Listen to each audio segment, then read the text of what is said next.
NASCAR. Hello, hello, hello. I know it's really late for the Americans. Um, kind of just said, let's do it. Let's fire up stream. I was really tired today from work. I wasn't sure if I was even gonna log on, but I think I got enough energy for late night roleplay, if we find any, that is. But appreciate you tuning in as always, NASCAR. You've been in my corner for a long time. I don't know how or why, but you've tolerated me for a long time. So we appreciate you.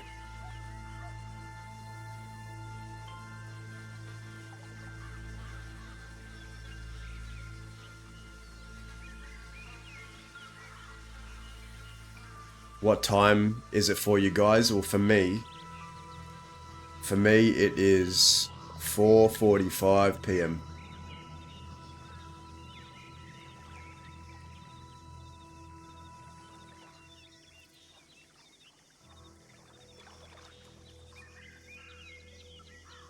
So, I don't know. I don't know what we're gonna do today.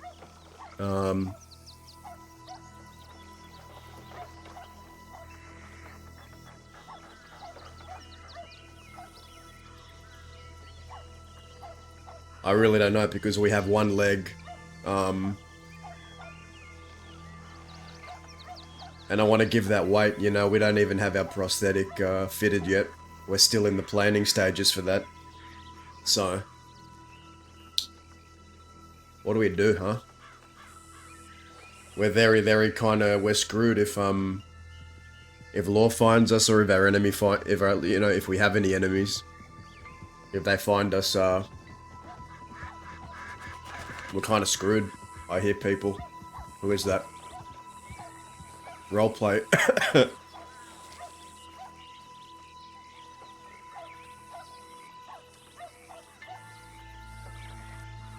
We still have our gun. I mean, we can defend ourselves, but not very well, I don't think. I like how it fits in the front holster.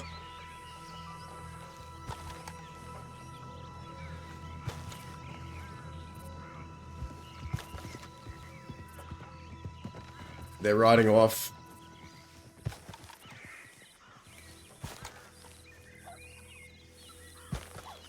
You've not played WildRP? Have you been watching for a while?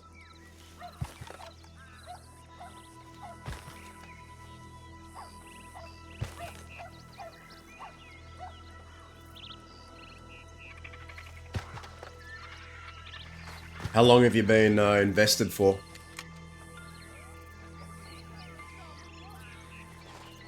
I feel very silly hopping everywhere, but I really like, I actually like the image of hopping. It just looks, it looks realistic. It looks like we're just...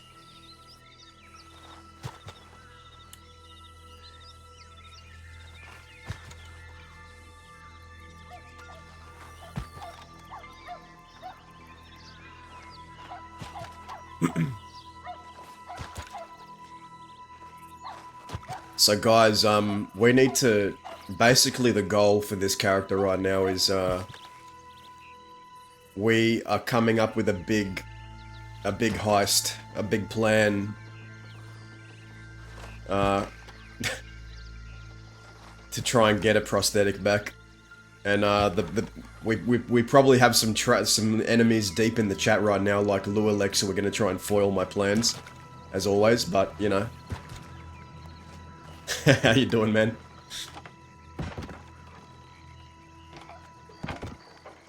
We've just been talking about.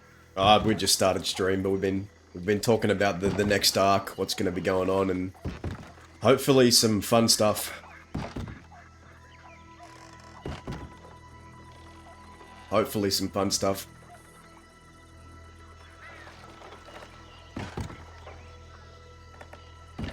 How's Law been treating you?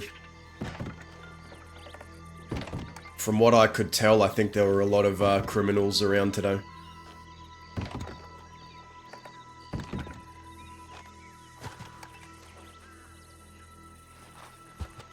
See, like... yeah, I'm wondering, I don't even know if we can ride a horse by ourselves, because, you kind of need your other leg to, like... I don't know. Weight, like, counterweight on the horse.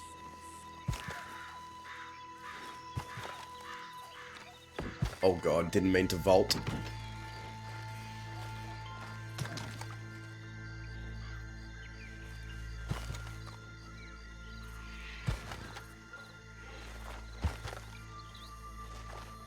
Ah, okay.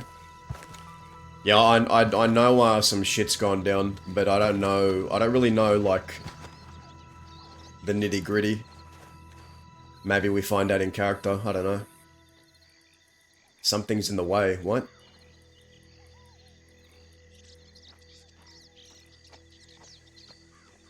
The horse is in the way.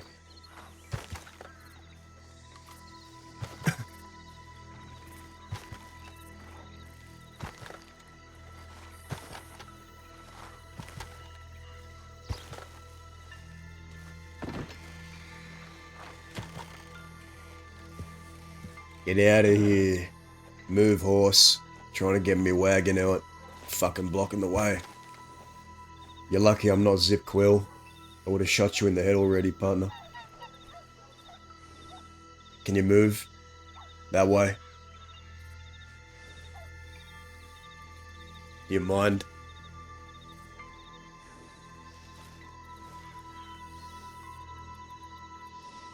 Get out of here, fuck off.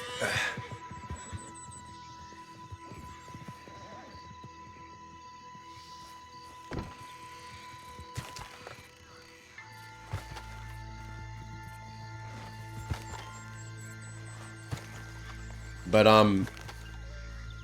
yeah, the fact...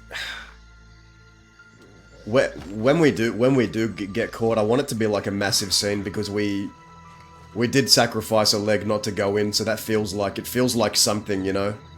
Oh my god.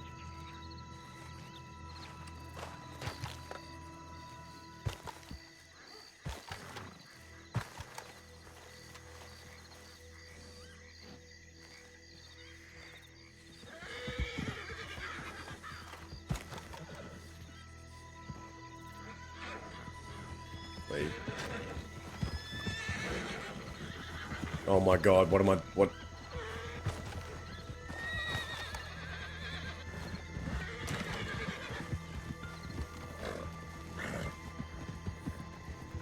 Dude, what? I have, like...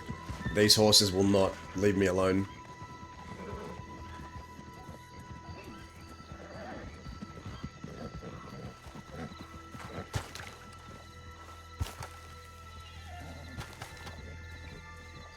Yeah, to be honest, I've actually been enjoying, one-on-one scenes more than I have group scenes. Well, when it comes to shootouts, I've actually... All of my favorite shootouts from the past few months have been,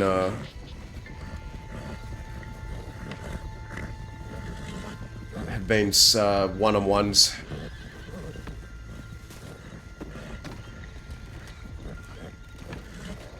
Fuck, man.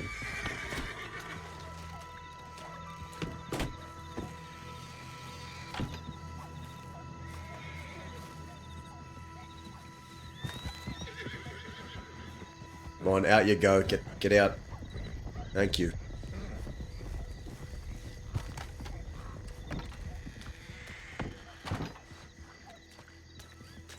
Oh.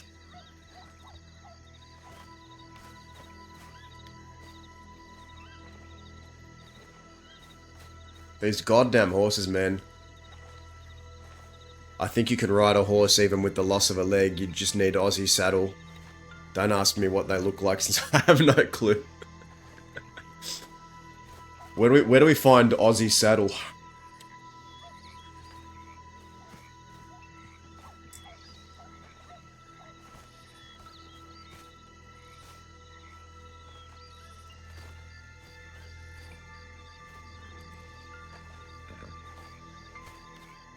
Um,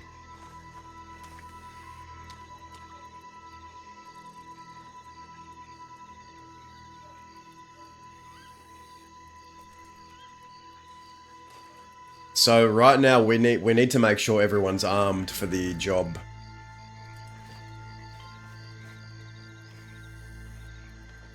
We can't physically be there, but we can arm them and make sure they're prepared.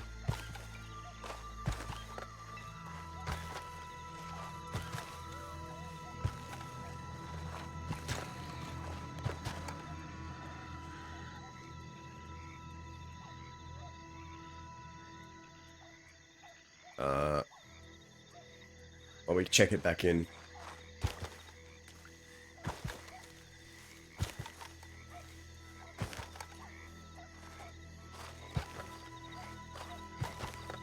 Fuck, man, I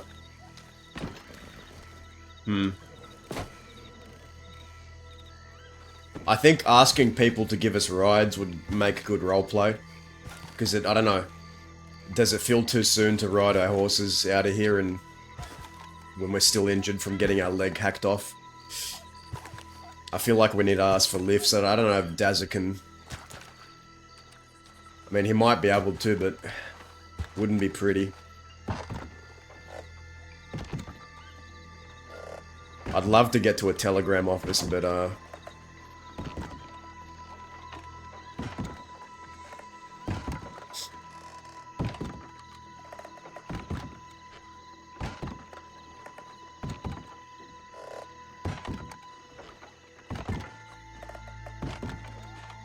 and if we have no interactions, maybe this just turns into a... Oh my god.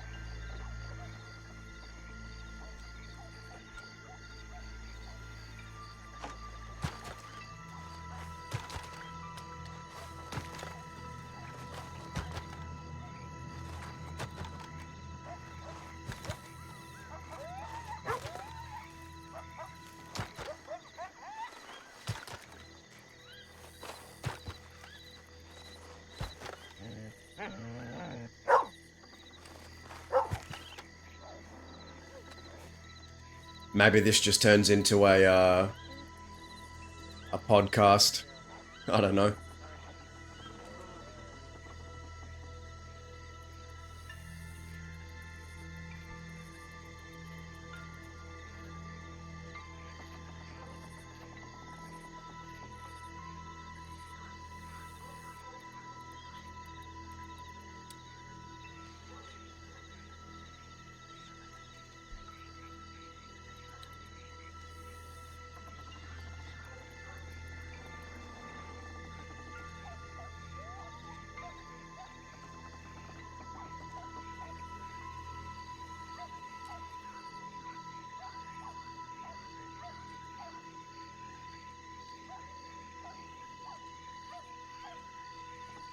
Yeah, I don't know, I'm trying to think of, like, I'm always trying to think of new directions to take things with that, gives other people a role in the story. But I don't know, I feel like we're in a very kind of unprecedented, weird kind of point with Dazza.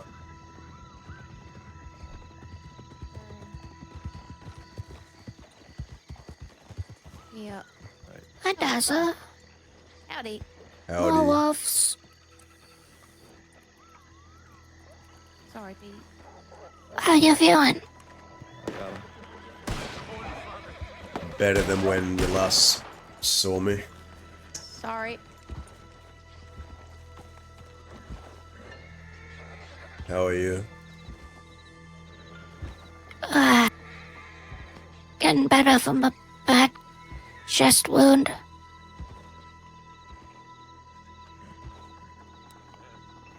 How you feeling, Daisy? Like 10 pounds of sausage in a 5-pound casing. Who is you, partner? Name's Petey Mud. Was with us when we got you from Strawberry. I know your name. You... Well, I owe you my stump, I've heard. Well, I mean, I don't think you should know me just from that.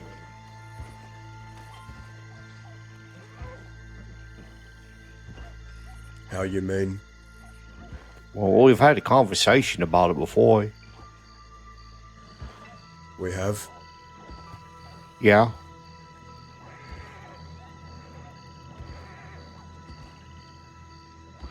Well, given that no one else was up to the task, I suppose I owe you a thanks. Ah, there's no need for it. As I tell the law, an enemy of law is a friend of mine. But that's not what I'm talking about. Don't The fuck? go Lobos are mad. There's one more for them that was Jesus. free. That nearly took off my fucking head. Do you see that? Easy there, feller. Sleep it off. I didn't hit you, did it? Nah, just narrowly missed me. Okay.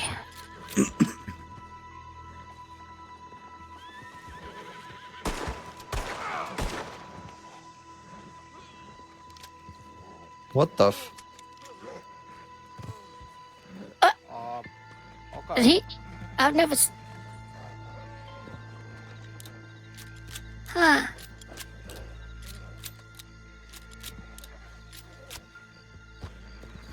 Well, what I was talking about, Daisy, is there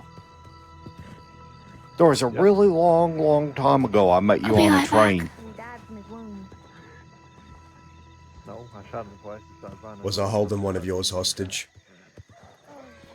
Me? I was holding you hostage. Yep. I don't think he's sleeping with you. I remember you. Yep. That little confrontation caused a war between my family and the Los Animales. And my whole family's dead because of that night. But as I told Clay before, I don't really give a shit. They're all dead because they're weak. Fucking chaos. Do you resent me, Petey Mud? No. I don't think I really have any much feelings towards you.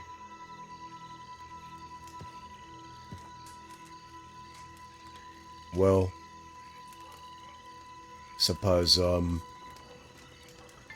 without a rotting leg because of it. Because you decided to be the one. What is it you do with yourself now? I ride alone, mostly. Rob banks by myself. Get in shootouts with law by myself.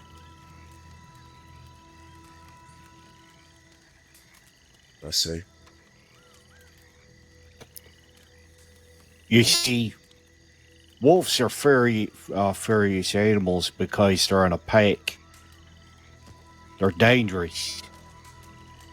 A wolf on its own isn't so dangerous, is it? Depends on the wolf. Does a wolf truly need a pack? Depends on who you'd ask.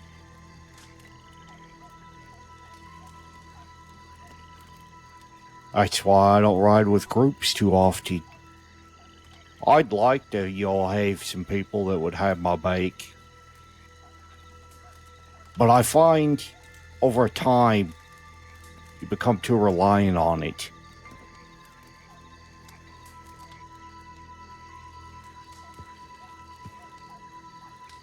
Everybody feeds off of each other's courage.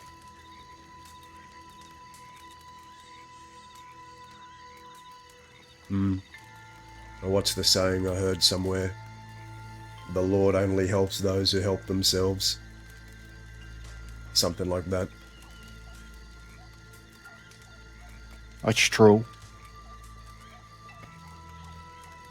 But to be honest with you, another part of it is I don't really much care or have feelings towards people like I used to.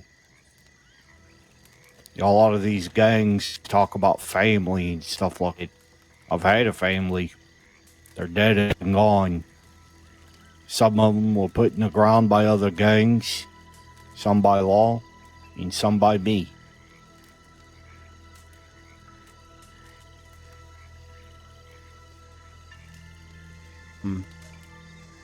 So you're saying you feel nothing? Nothing. Not an ounce of anything, I feel.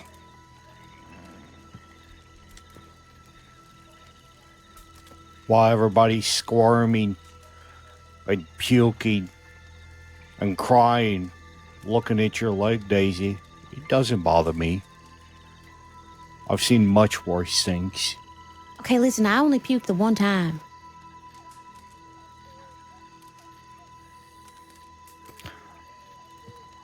I was 3 weeks after the first time I murdered a man. The man I murdered was my best friend named Timmy Blackstone.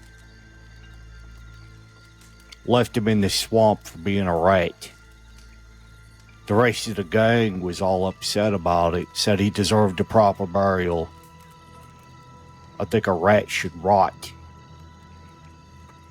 But, despite my better judgment, I searched up and down the swamps for 3 days looking for his body. I eventually found it, half eaten by alligators, snakes crawling out of his guts. Blah. I took him and I put him somewhere law could find him. 3 weeks after that, although, you know, let's not there. How about we'll start? I had a really hard time coping with things after that. Oh, I kind of took up taxidermy. That's why I enjoy doing it. And then this man sawed off his wife's finger that was a friend of mine, and I got tasked with disposing of the body. And instead of using a machete or a cleaver to chop him up, I used a repeating shotgun and about 80 rounds. Christ. That was about the same time there was a sighting of a great white shark in Flatiron Lake. I reckon I chummed a shark into the lake.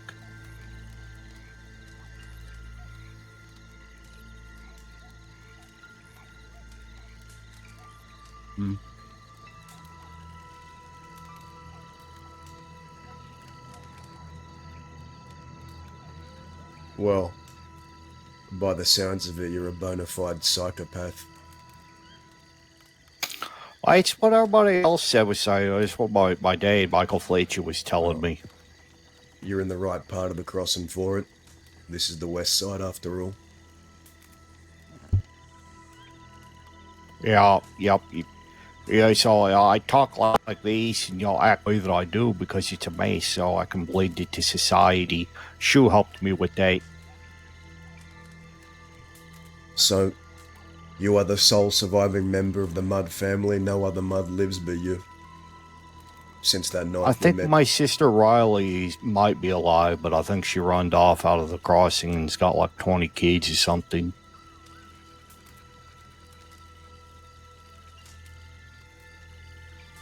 But other than that, last one, my brother Ricky was killed by Gideon.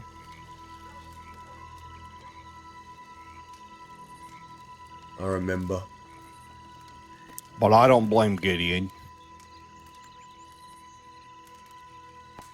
The person I do blame is a lady called the Lily Dubois.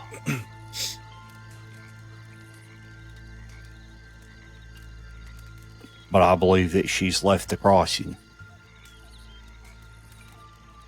Her and many others. You either leave this place in a casket 6 feet under, or maybe, just maybe, you're one of the sole few that leave the crossing with your legacy and your life intact. I've seen Seen it happen. Well, I've been thinking about it.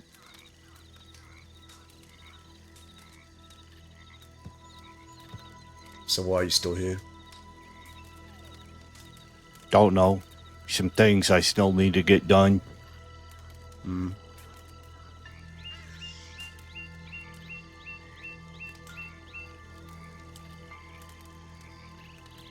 Oh, I have to go to Tumbleweed before I sleep. I forgot. Okay. I do tend to keep the promises I make to people.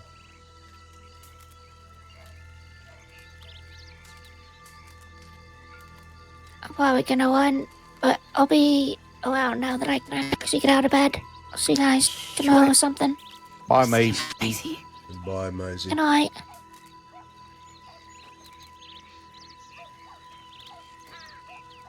Naya. Bye, Daisy. I hold no ill will towards you. You're strong. Well,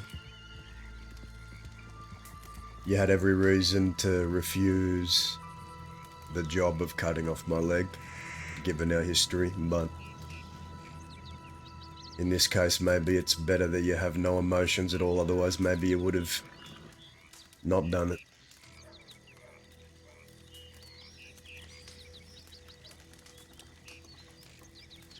I want to ask you something, Petey. We say,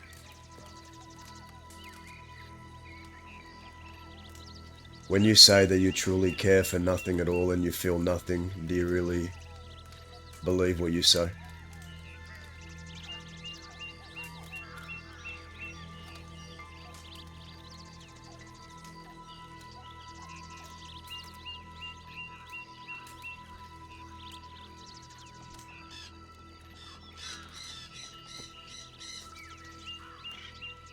I don't really know.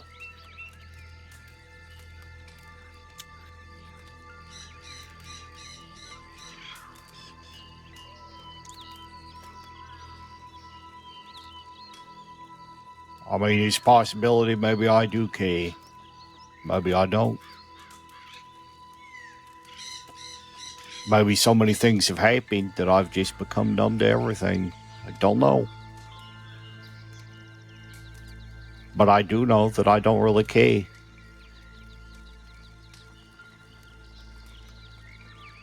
Then so it is.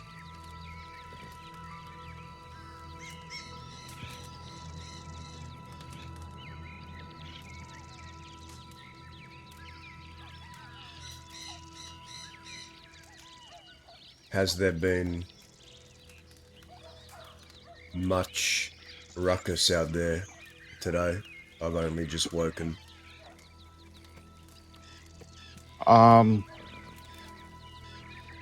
I got in an argument with Tace. And then an undersheriff rode up with a pump shotgun on her back and then quickly put it in her saddlebag. I got chased out of Sanity by law with Jonah and another fella. And they chased us and shot for a real long fucking time. Eventually, I got caught, but then Jonah busted me out because he took a sheriff hostage. And Hi, I did see somebody last night. Whiskey. You guys might actually like... I seen Tabby last night. oh, And there was a man with her that had a fake leg.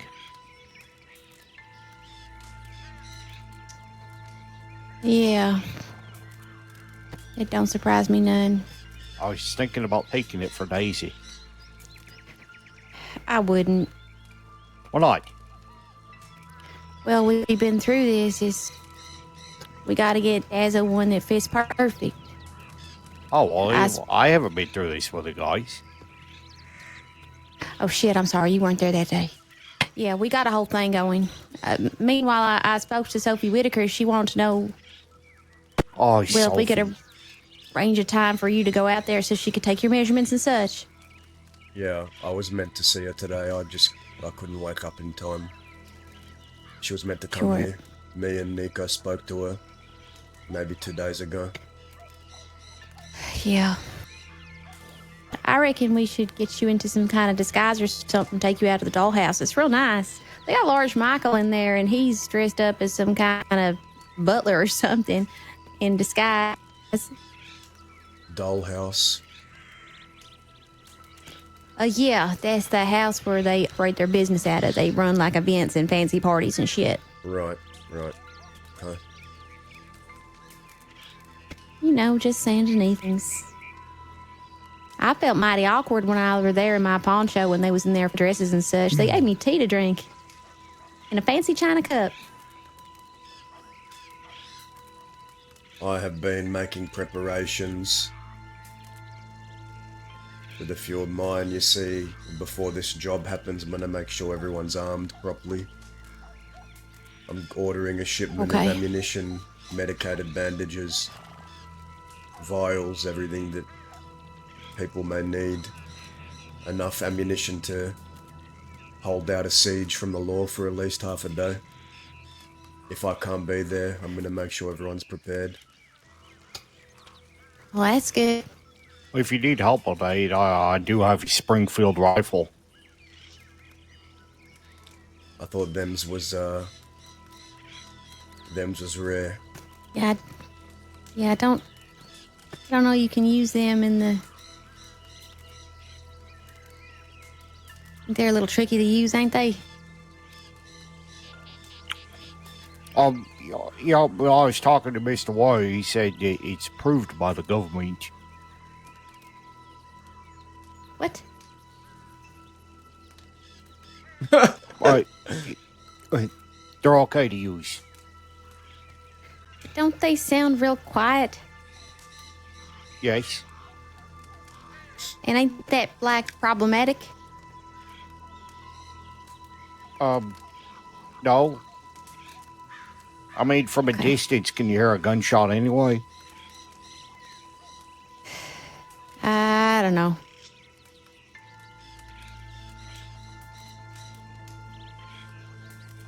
I don't know. Mr. Way said that we can use, or I can use it in a gunfight if I so wish. I mean, I suppose you could. You gotta reload it every fucking time. Fine, I'll go buy an Oliver rifle. I wouldn't bother.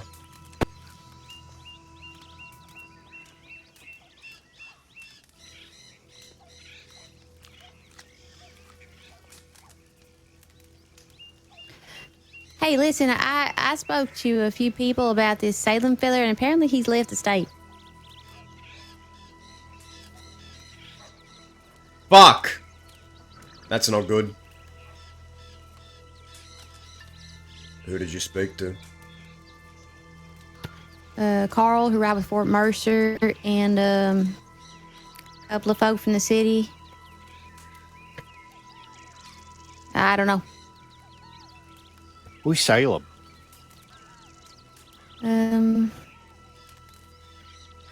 He used to ride with the Fort, but then he was riding with like Julian and all of them folk. Wow, I mean, I saw him around that day that I were talking to you, Dazza, but I don't think anybody's seen him since. And happened he left after that. That's what Carl said. But I got his telegram so I can find out. I just don't want you to think I'm slacking or nothing. It's just maybe a little tricky. I am aware of the trickiness of this job, Whiskey. Wait. It's not easy. I mean, you of all people should know what it's like to be narrowly missing your enemies all the time. Sure, but there's a narrowly missing, and then there's, you know, somebody ain't around never. So. I don't think it's gonna be never. Hey, you don't mind waiting then. I am a very patient person. When I want to be.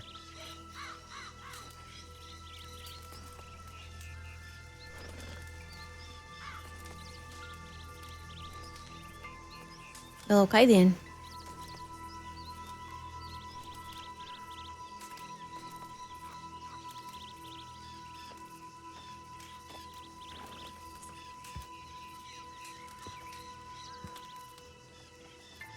Has there been much lore about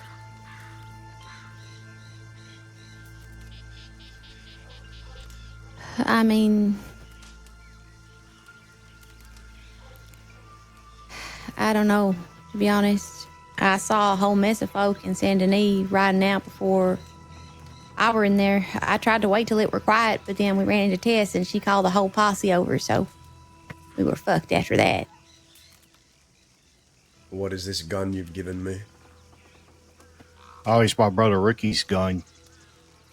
It does have my telegram number on it, but I see. you can have it. Well, now I have two. Why don't you take a look at that one?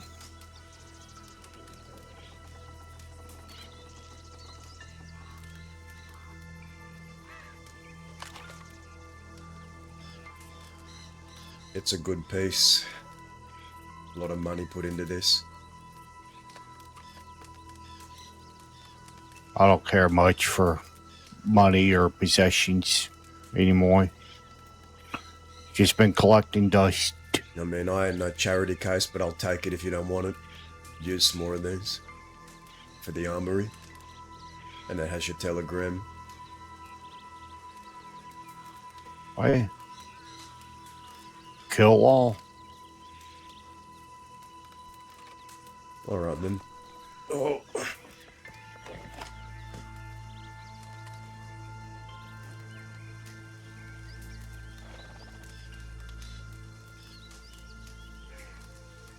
You're awfully silent, Clay. Me? No, I'm talking to Clay. I hadn't heard a peep out of him.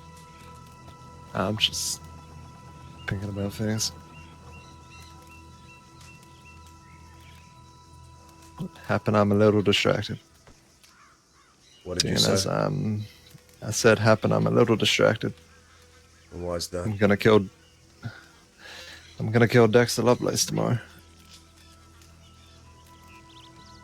I challenged him to a duel.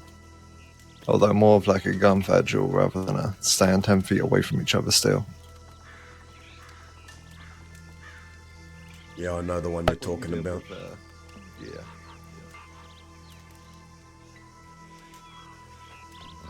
Try and end this Lovelace thing with that. If he wins, I die. If I win, he dies. Either way, it's done. Are you ready to die? Clay. Not particularly. No. I'm real ready to fucking blast that motherfucker. Well, I don't know if you heard what he just said, but he said if I go down, I die. If I get him, he dies. I just asked him, are you ready to die?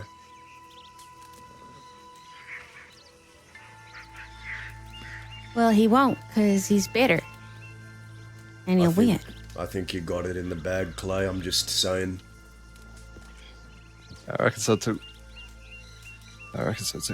Squaring up with another man with just your guns between you, it ain't something. It's different when it's just him and you. You should use knives. No, we're not using fucking knives. That's some Sarah Lovelace bullshit. That is No, not she my stashed expertise. a knife in her fucking hat and she came at me with it. I was lucky I were faster. Also, I carry a shiv and it's better for stabbing. I believe that. Hey. Oh, fuck. I remember my best friend Tuck one time. He had a pirate fight with a deputy. I ain't seen Tuck in a long time. I'll be right back. Wow, we used to be in a gang together, just me and him. Yeah, Tuck Jane and Petey Mud. You know what we call ourselves? What's that? The mother Tuckies, motherfuckers. That's incredible.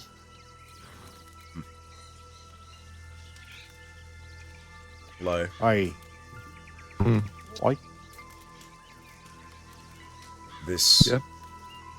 this square off between you all, is this gonna be a public showing? Or am I gonna be hearing about it after?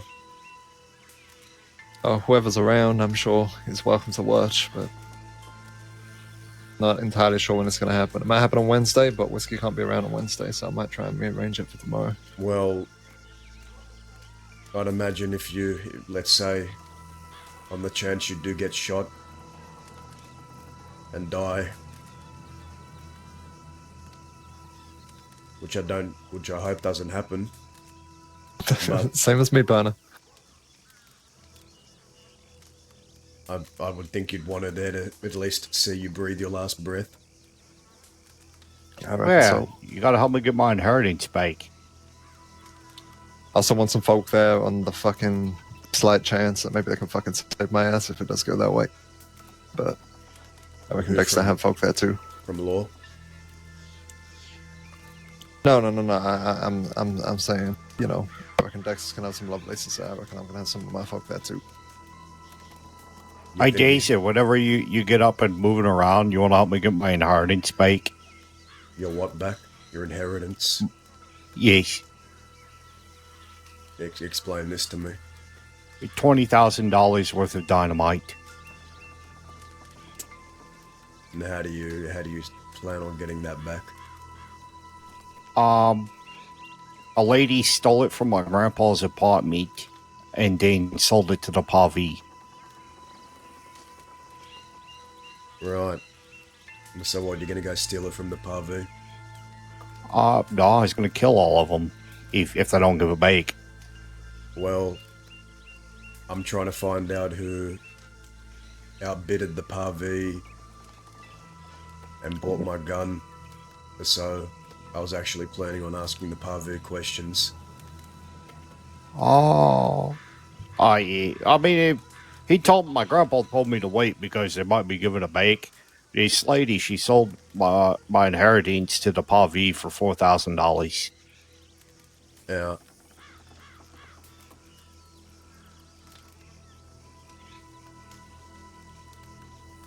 So maybe they don't have that much money.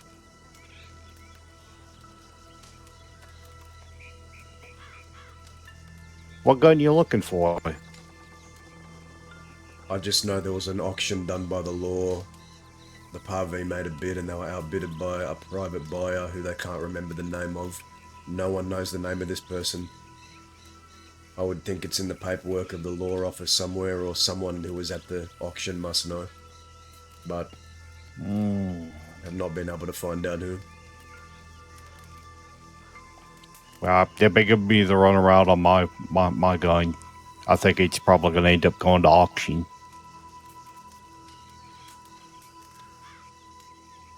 Yeah, most of them do if they're not melted down. But it's fine. It's fine. I'm just going to get some barbed wire and saw off a lawman's head. And then turn it into one of those skull lantern thingies.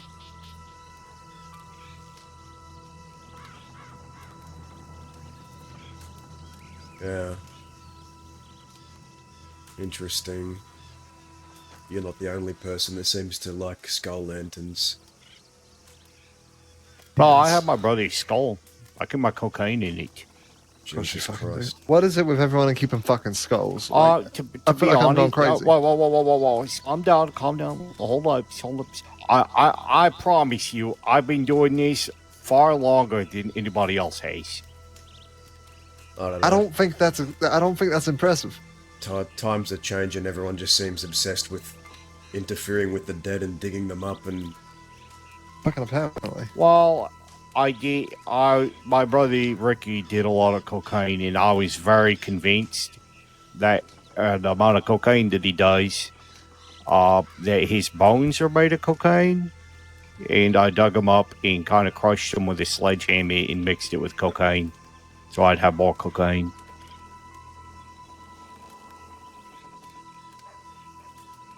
But I reckon that's how Ricky would want to go. Maybe. It was different for me. Yeah, well, oh, Back then, if we desecrated the dead, even our enemies, there'd be a punishment.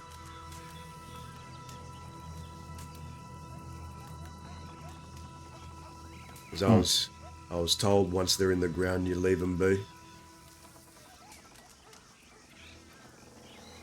That's just what I believe.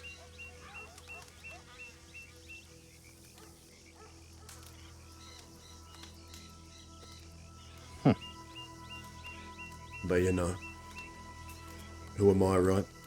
They're just some relic. Hardly matters to all these new kids.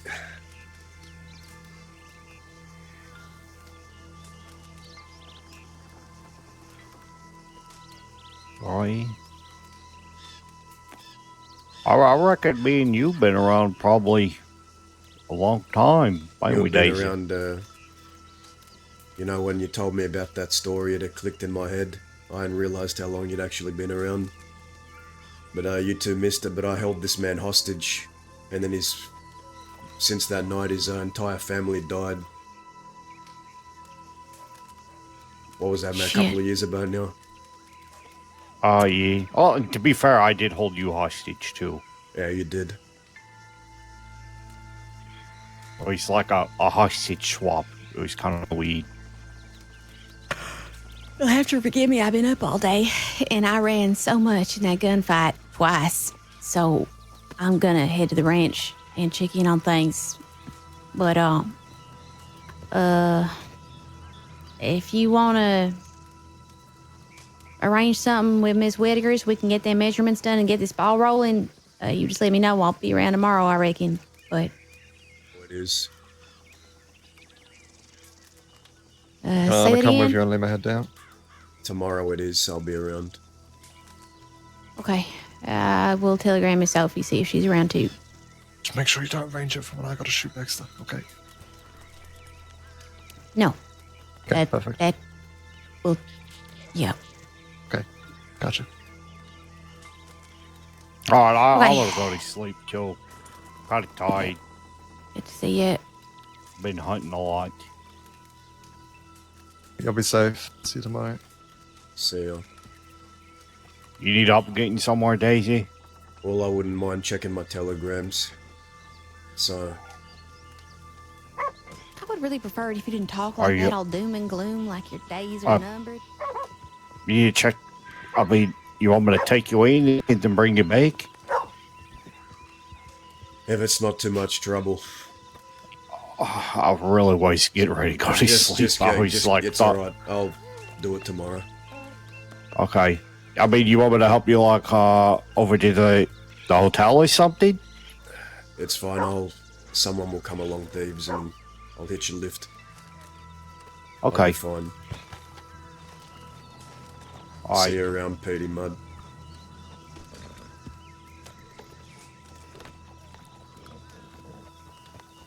Get your feeling, Betty. Yeah.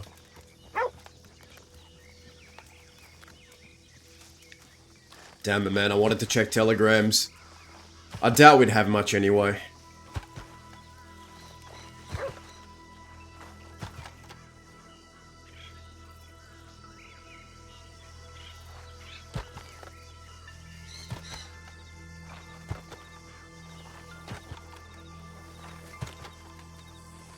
Ah.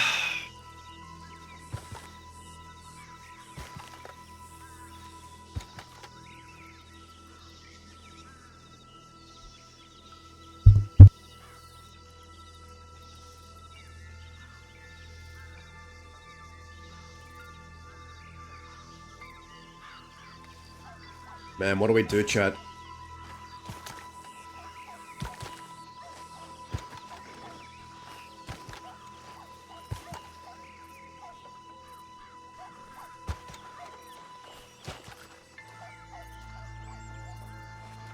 God, it's times like this where I wish I had a second leg.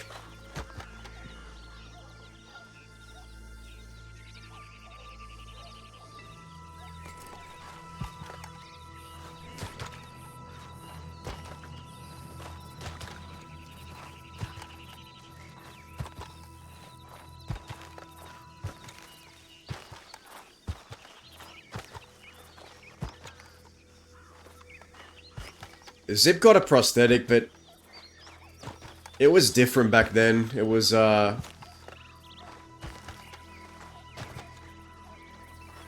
West was a different place when Zip, was the leader of the Quills. Like, there were just a lot more characters around. A lot more Western outlaws that, helped Zip. I don't know how quick he got a prosthetic, though. I don't know how... Knowing Bud, he probably spent a long time just hopping around.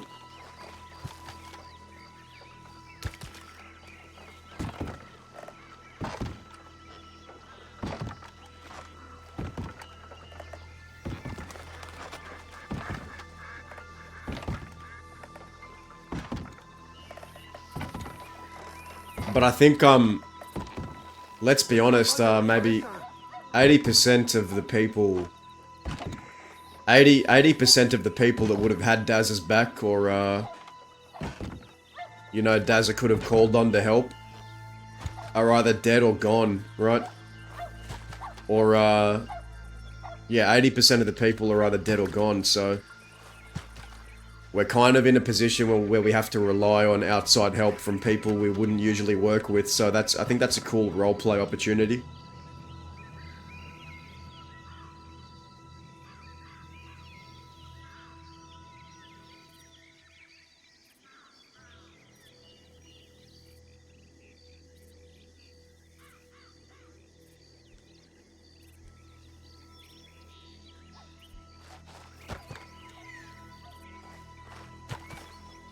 Like, we definitely do, but,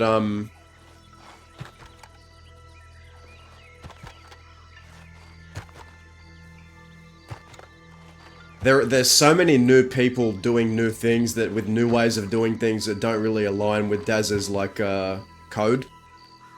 That, I think this character feels very alienated in his own home. He feels like a stranger in his own home, which is kind of ironic because he's been here longer than most of the current new Westerners, but still kind of feels a bit alienated. Like you just... There's something off. There's an off feeling he's been battling, I think.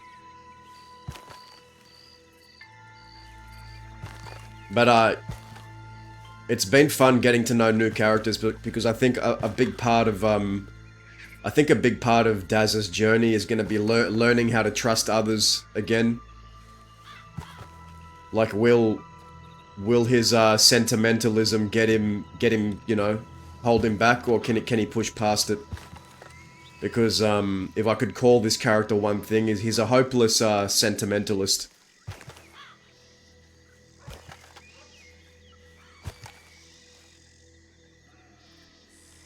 He's a hopeless sentimentalist, and that has gotten him in a lot of trouble, because this character clings on to how things used to be. It's a character flaw, right? It's a character flaw.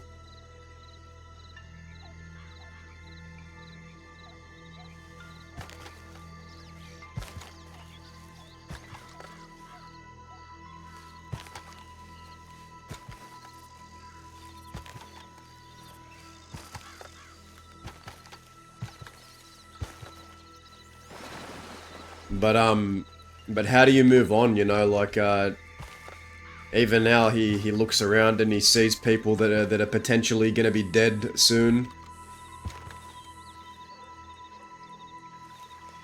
I think Darren's curse has been, outliving most of the people he's ever known. I think that's the tragedy of a character like this.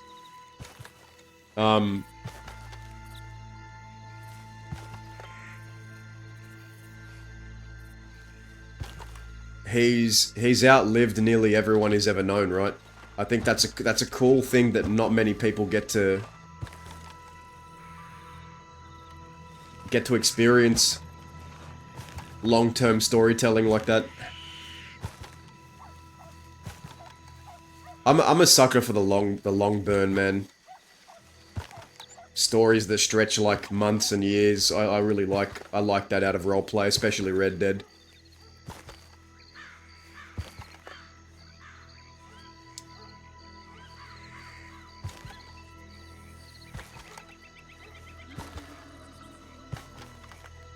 Let's just sit here for a second.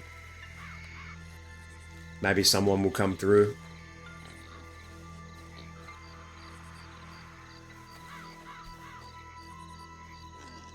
Constantly hopping around is going to be a bit, too much.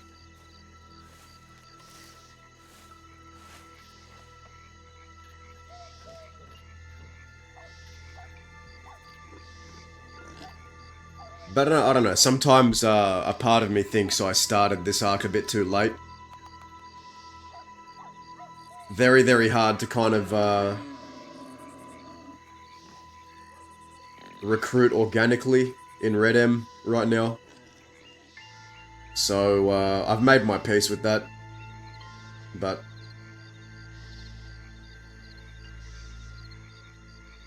that was a really good scene. I was really debating whether we do it or not, but it really felt worth it. I think like I don't regret it, because I thought to myself, hey, if I do this now, am I gonna regret this tomorrow? Like, but I actually don't. I think that everything about that was perfect, and we had to give some consequence, right? We needed to give the law something.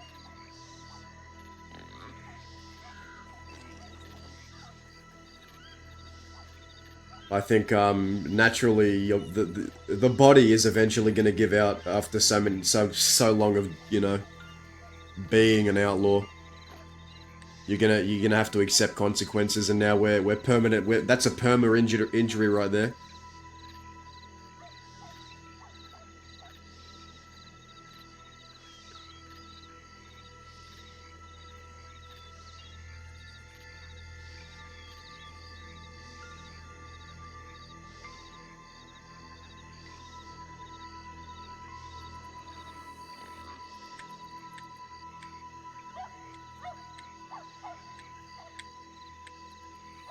Yeah, maybe we'll get a few late night interactions. We'll hold out hope.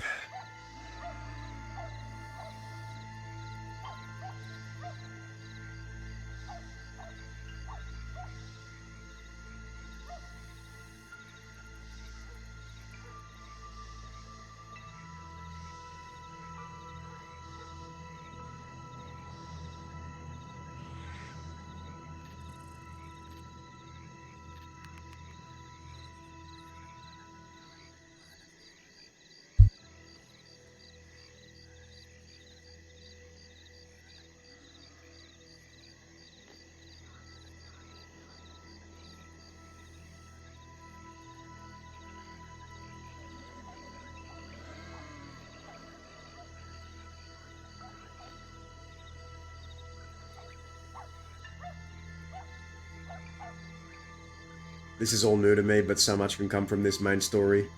Yeah.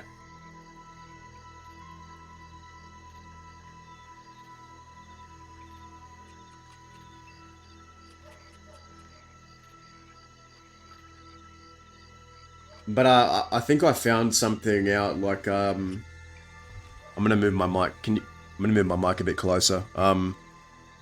I think the more pressure you put on yourself to kind of make something happen, the less enjoyment you'll have. Like, the more pressure I was putting on myself to, you know, build up Twin Rocks and make it something and this and that, I think the less I was kind of enjoying it. Because,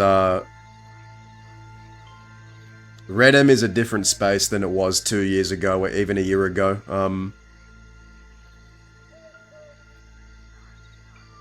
It's harder to actually...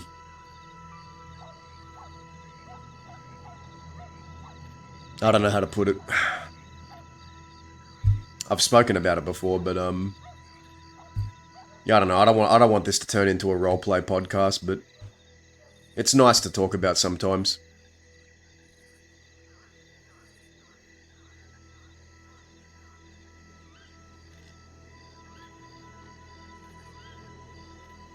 I think because the community maybe is a bit smaller,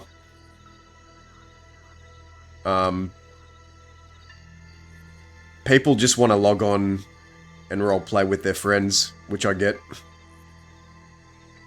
So it's very rare that you can kind of organically meet new people, at least on specific servers.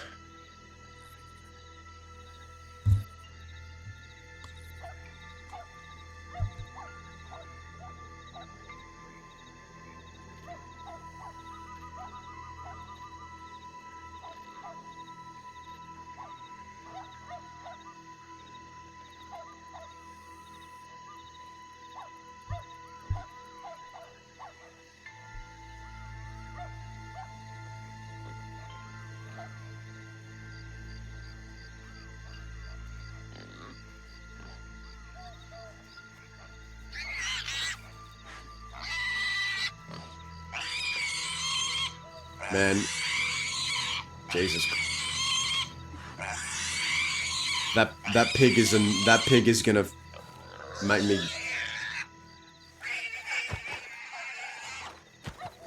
That is scary.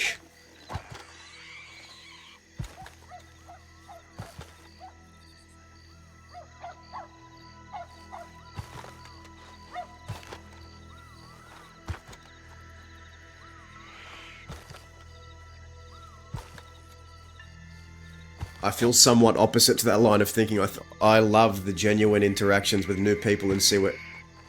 Well, yeah, that's what I'm saying. Maybe I didn't word it the way I wanted to, but I was trying to say what I enjoy is there. Like, no, I don't. How do I put it?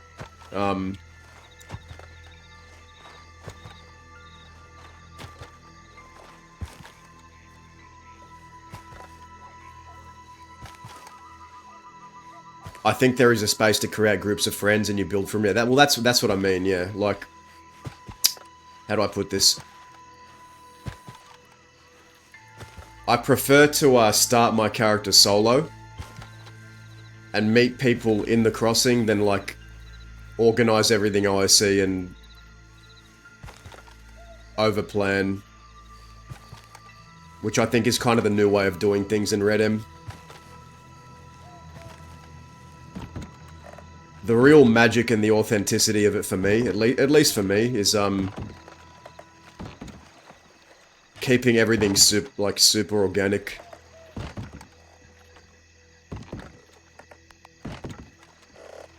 But you know, I also am a pretty opinionated fella when it comes to story and roleplay. I know that.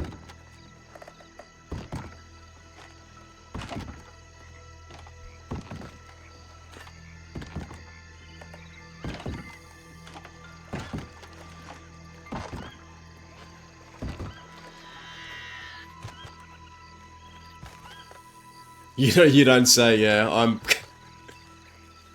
honestly, I think I piss people off with my opinions.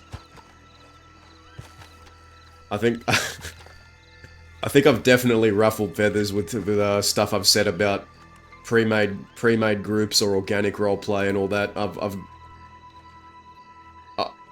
It comes from a good place. It comes from a good place. It's not oh my god, what am I doing?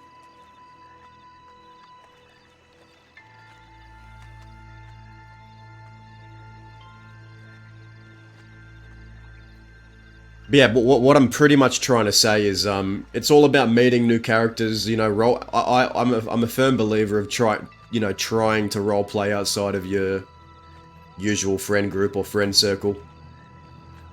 Otherwise, it just gets too predictable. You just know what to expect all the time. The most fun I had was when I literally knew no one out of character and just logged in not knowing what to expect.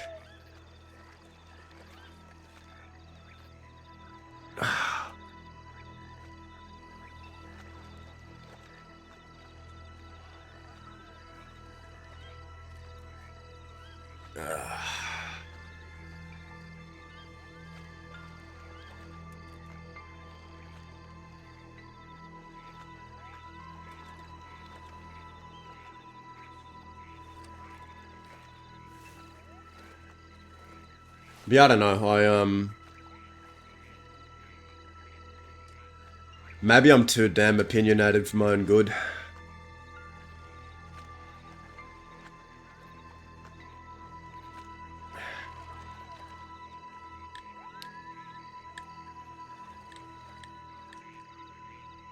I do have ideas for a new character, but we're kind of in a very unprecedented time on Red M. There's a lot of new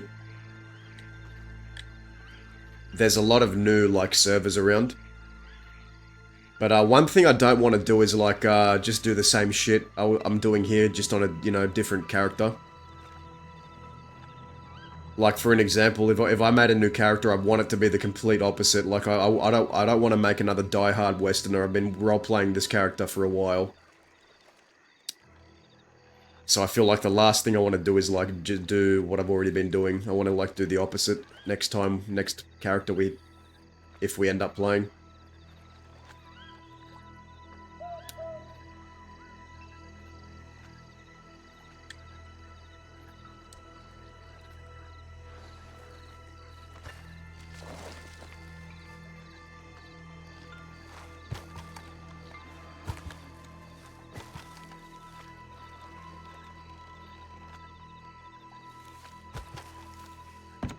But a lot of my experiences when trying to like recruit on Dazra, it's like, oh cool, we met a new character. Oh cool, his name's Joe. Oh, I wonder what jobs we can give him. Oh, but Joe already has a gang. He got here with his gang off the boat with 6 others. Oh, Joe. Okay, never mind. Joe doesn't need a job. I find myself running into that a lot. Like everyone I meet already has a pre-made. Which I get it. But, you know.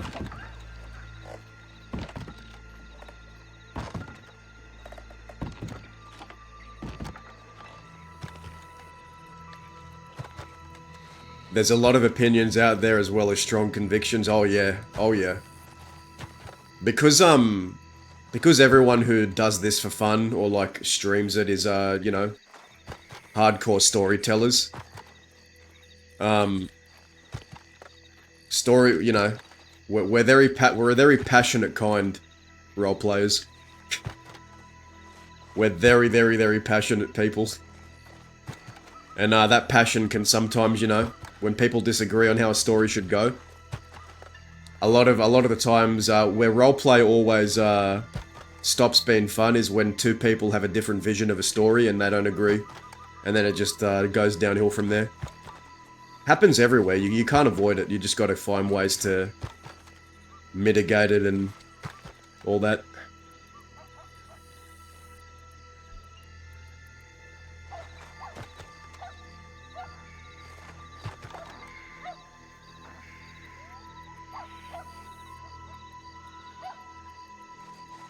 But yeah, I'd be interested to hear the opinions of people that have like that roleplay on Red M, or even just watch.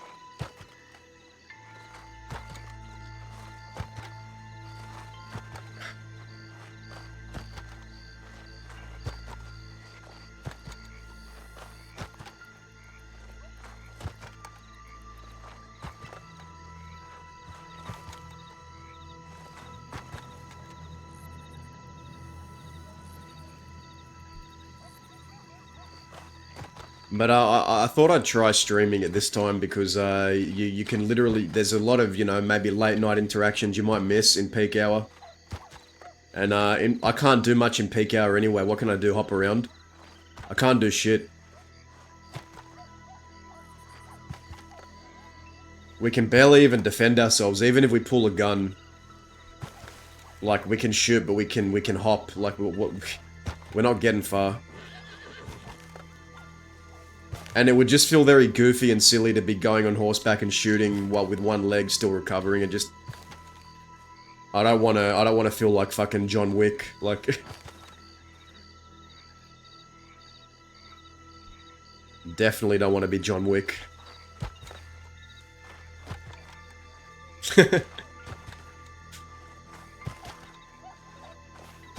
But yeah, no, look, I don't know if anyone here is still role-playing Red M or watching. I don't know. I'd be interested to hear thoughts on the current state of things. How you're finding it. Like a crazy maniac. Ain't this what that place is for, fella? Yeah, that's what I thought. You keep fucking staring. I had no one else around here but you and me anyway. Yeah, good chat, mate.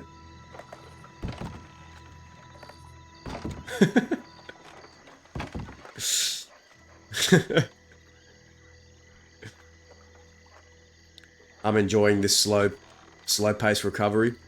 I'm glad. I want it to be super slow pace. I don't want to just be like, I don't want to just slap on a prosthetic and go back out there. It just wouldn't feel right. It wouldn't feel right to the law that took the leg, to the scene that happened, to the people that broke us out. Plus, I don't think there's a single character on the server that looks, you know, has the leg missing like this. I like aesthetically, I think I like how it separates us from other characters.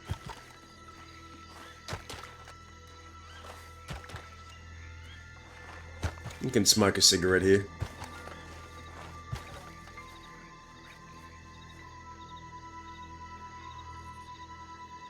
I'm glad you keep coming back, NASCAR.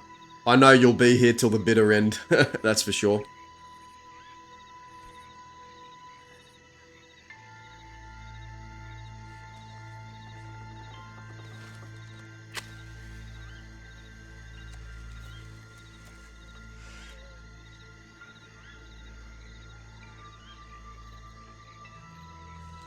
But yeah, right now I'm just kind of thinking, what plans can we make to facilitate roleplay with others? Like, what can we give others to do? If I'm constantly giving, I think that's the kind of the pressure I've put on myself in this character. It's like, what ways can I give other people stuff to do? How can I make their time more fun? And if I'm not doing that, then I'm kind of failing, is what I kind of feel.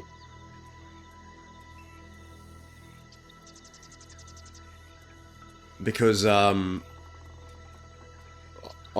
said this, I've been saying this a long time, but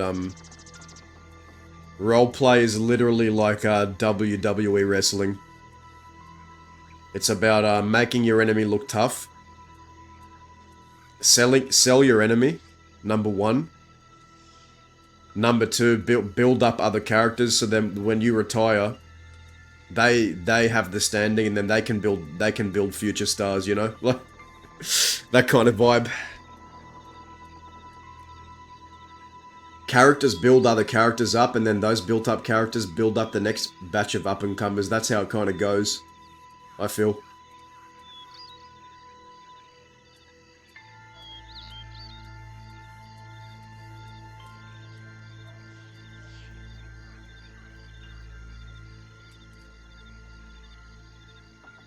But yeah, I don't know, I'm kind of in an odd place with roleplay. Some days I wake up going, yeah, I'm ready to do this, I'm having fun. Other days I wake up and I just resent the stress it's put me through, sometimes. But I can safely say, knock on wood, that I've had more fun than not fun, which is good.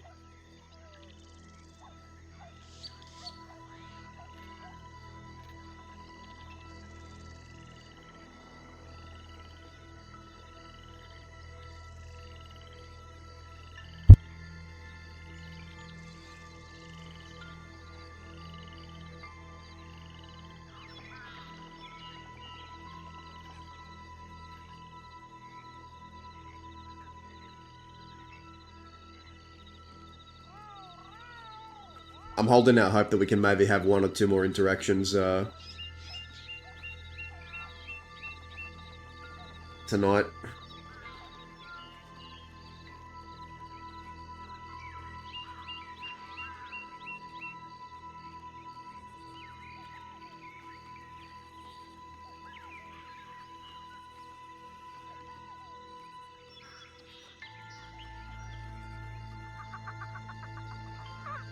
But yeah, we'll see how it goes.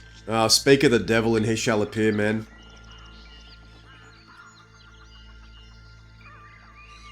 How you doing, bud?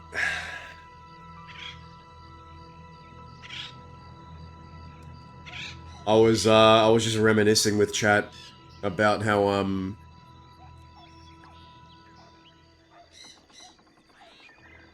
I don't know, I feel like, I put a lot of pressure on this character and myself to, like, make sure other people have stuff to do, and, like, when I'm approaching roleplay, like, am I giving other people enough to do? Am I, you know, pushing story? I was just yammering on about all that stuff. And I was comparing, like, all this situation to the...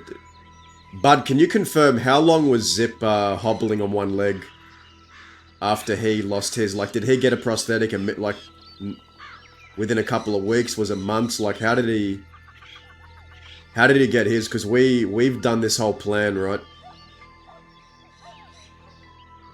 But, I'm curious, because I can't remember. So you were, like, in this state for 3... I don't know how you did it, man. I'm already going crazy. I'm already going crazy. I really want to do shit, but it was worth it. It was such a good scene.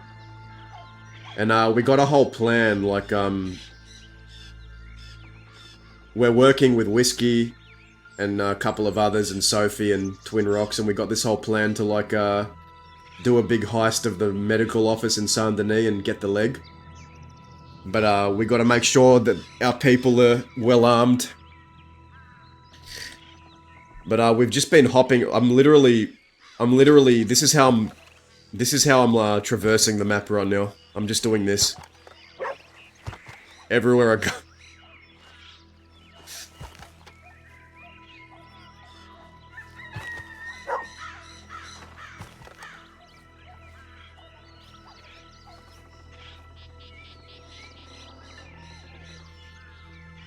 But I was also talking about,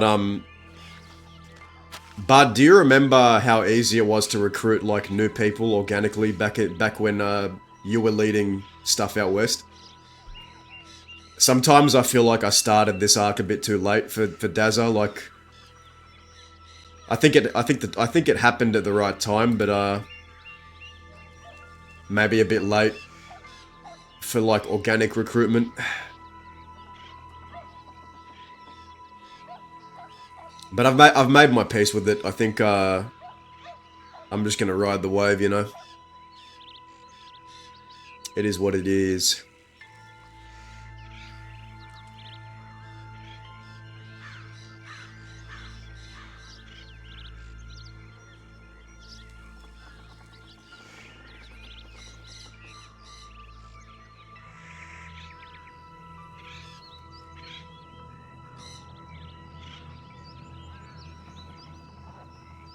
Oh no. Oh no. I hear wolves.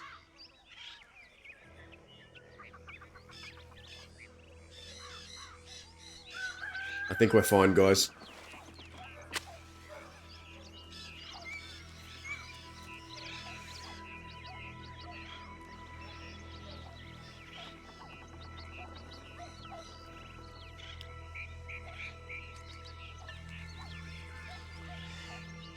Oh, did you get hit with an ad?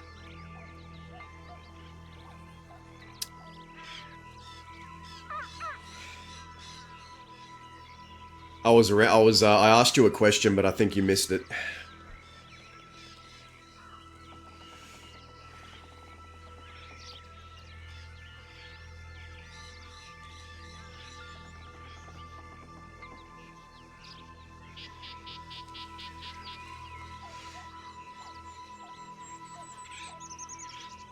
We're gonna have to come up with something, maybe a new task for Whiskey, because, you know, it feels a bit unfair to ask her to go find someone who isn't around. Like, what do we do? Because I think her bringing Salem to us would be really cool roleplay. But if she physically can't find him in game, like, how's she gonna fulfill that? It feels like a bit of an impossible task, but maybe... Oh, shit.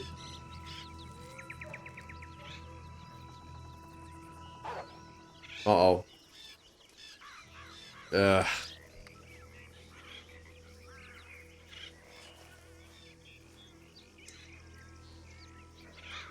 yeah, Bud, I don't know if you're still here, but if you are, I'll repeat the question.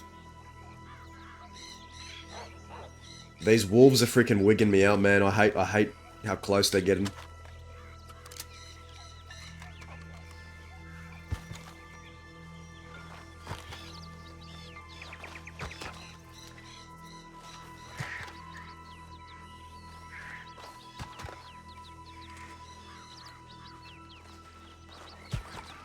Let's go over here.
Man, will someone come through?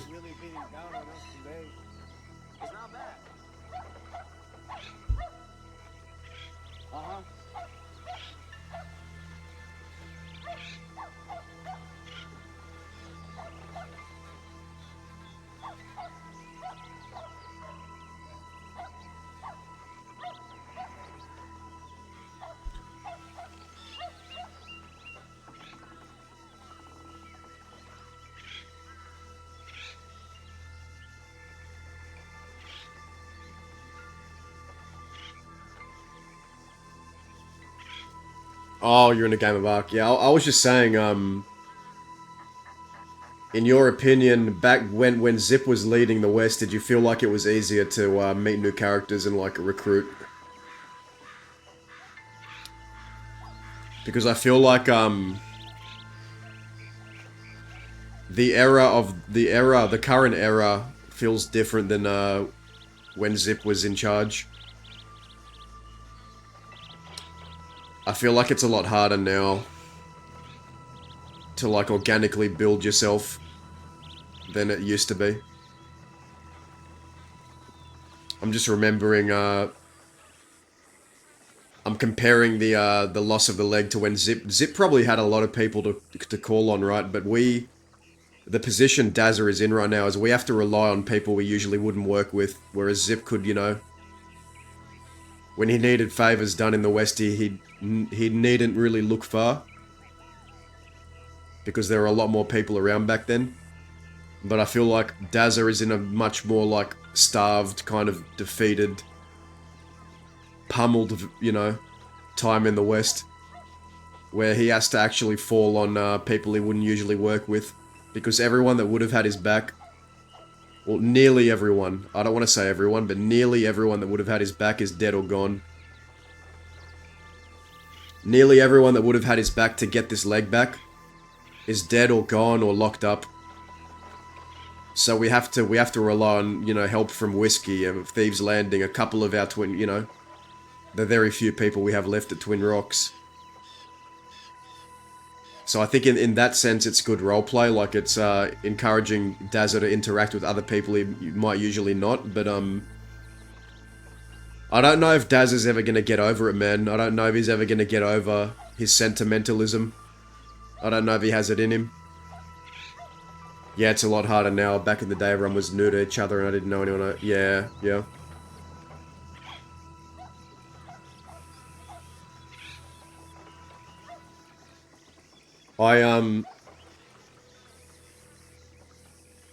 I think we're in a very unprecedented time when it comes to Red M roleplay.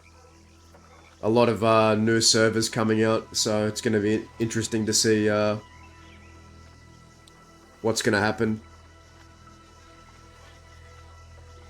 I do have a new character that I've kind of prepared.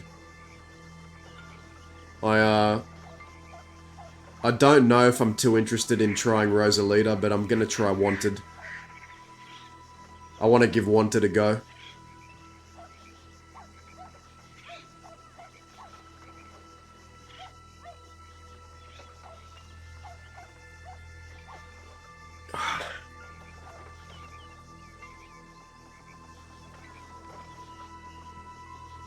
I played Rosalita for one day off stream. I had fun. I just, I don't know, man. Good night, NASCAR. Take care. Thanks for tuning in. Appreciate you as always.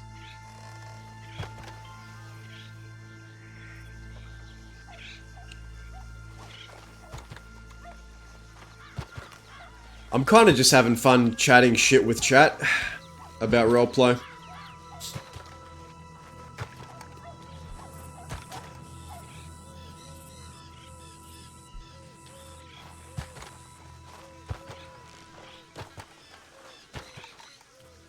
But, Bud, I think... I definitely think we might be challenging Zip for most hated Westerner in the crossing, man. I definitely get the vibe that we're, people find us fucking insufferable. We might just be the most fucking insufferable hated Westerner. I think we're giving Zip a good run for his money, man.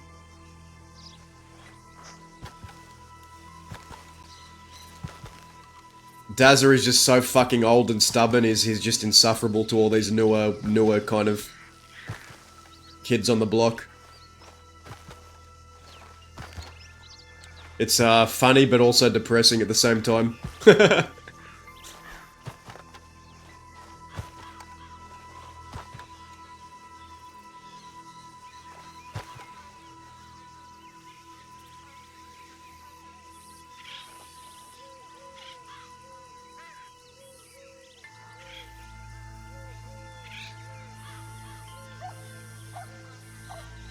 Is there nothing on this board? Interesting.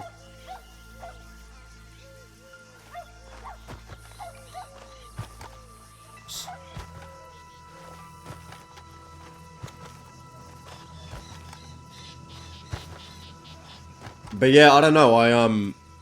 I actually did a poll that I put on my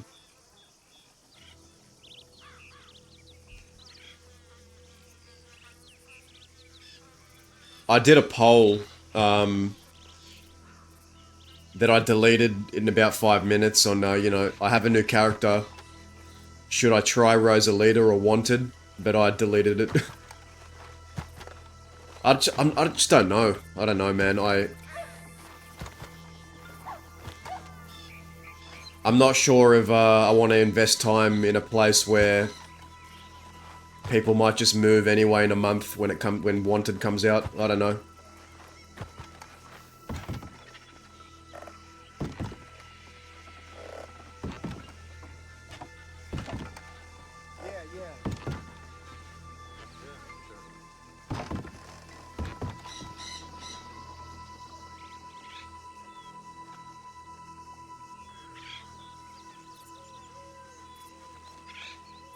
I think I've made a rule in my head. If I do another character, I want it to be like a maybe not even an Easterner. Maybe someone who's a nomadic or lives in the East or even the North. I think a North group would be cool. Like a group that lives up near Coulter or in the snow. That, you know, a group of Northern outlaws. I think some like a town in the North or some Northern outlaws would be pretty sick. But whether that's something I try on Rosalita or Wanted, I don't know.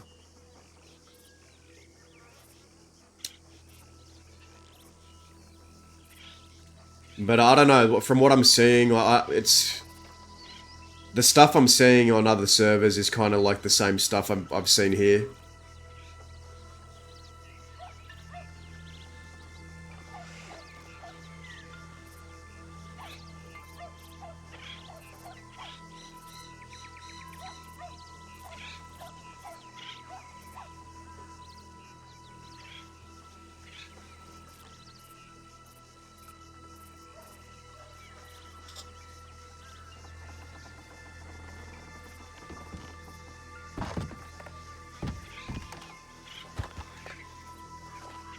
I really ruffle feathers, man, with my opinions. I feel like I'm a very opinionated person when it comes to roleplay, man, and I think I piss off a lot of people because of it. But you know, it is what it is.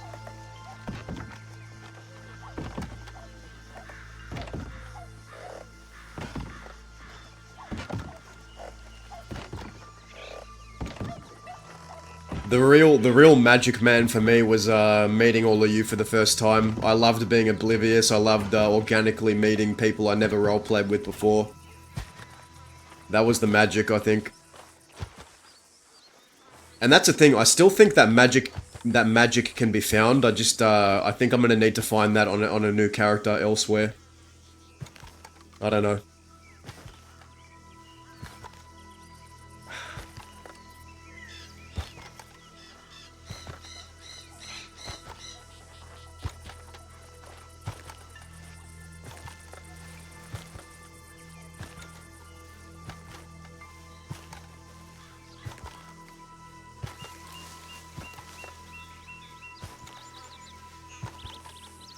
But yeah, I know. I think Wanted released their trailer. It's July 17. I don't know, man. We'll see what happens. I'm in a like a very odd place.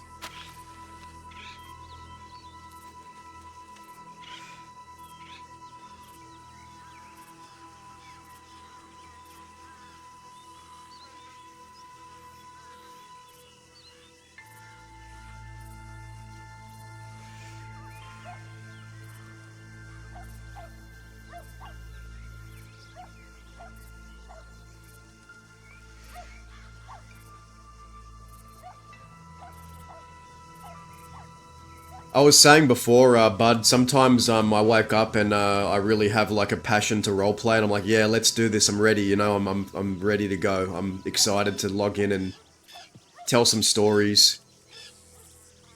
And then some days I wake up and I just resent the stress roleplayers put me through. But it comes and goes in waves for me.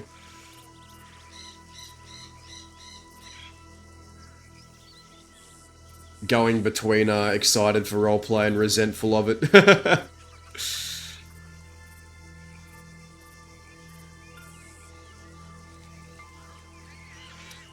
I do want to I do want to try a new character though, something fresh. I definitely do. But I'm also very invested in finishing Daz's story, so we'll see it through to the bitter end. I don't want this character to collect dust and his story just remains unfinished. I don't think this character deserves that.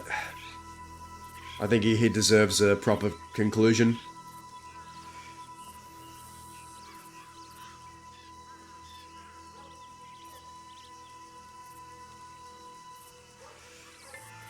And I also don't want to just be a server hopper, like hopping from one server to the next. I just want to like give places time to see if they're good and then try them. I don't want to just be hopping from one thing to the next to the next to the next.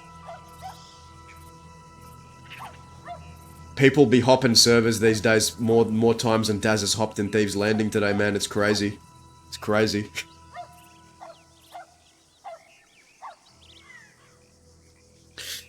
But I think I'm just gonna wait for Wanted. I'm just gonna wait for Wanted.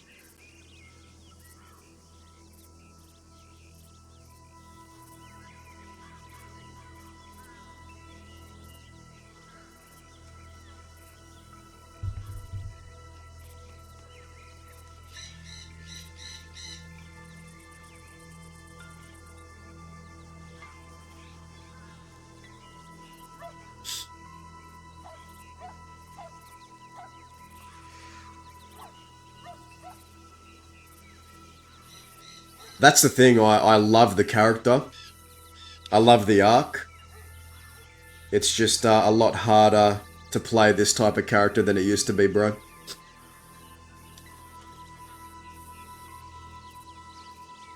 But we've had some good scenes. We have some good storylines here.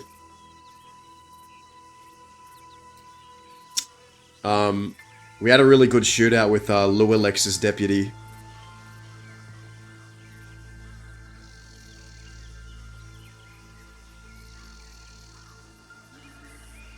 Yeah, I don't blame you, man.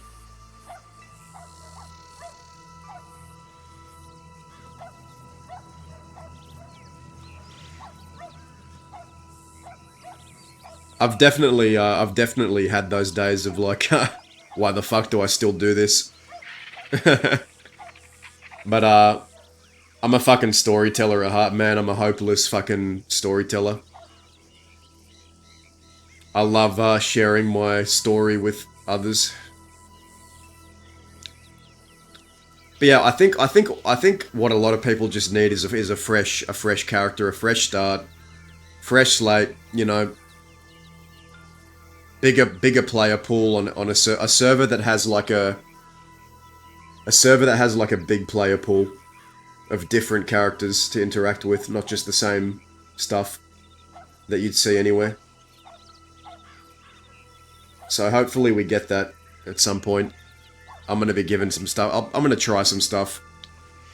I'll definitely try.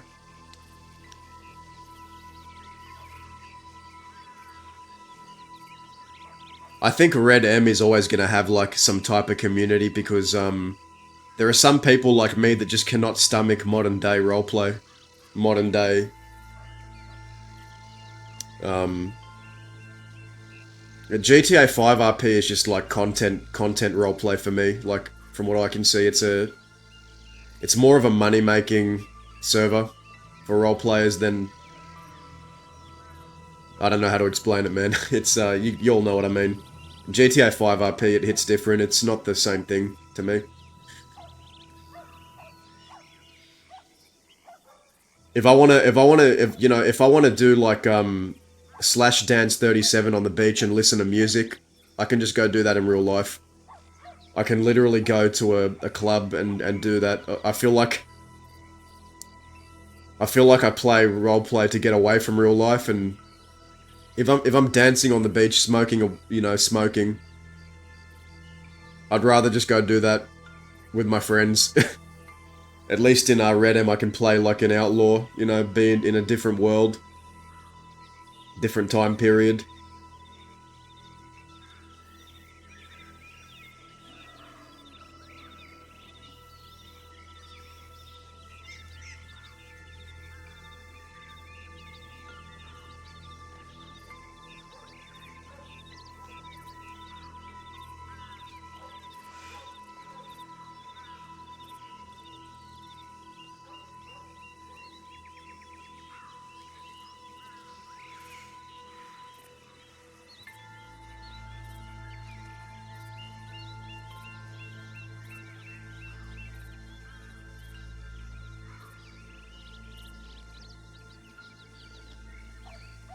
We have to maintain the hope, guys. We'll find roleplay.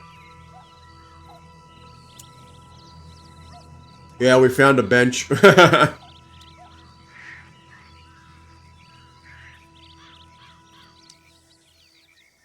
I've just been low-key podcasting the last half hour, but we had a scene with Whiskey Clay and Petey Mud. Petey Mud, we found out, cut off our leg, and we also found out Petey Mud was a guy that we held hostage on a train robbery.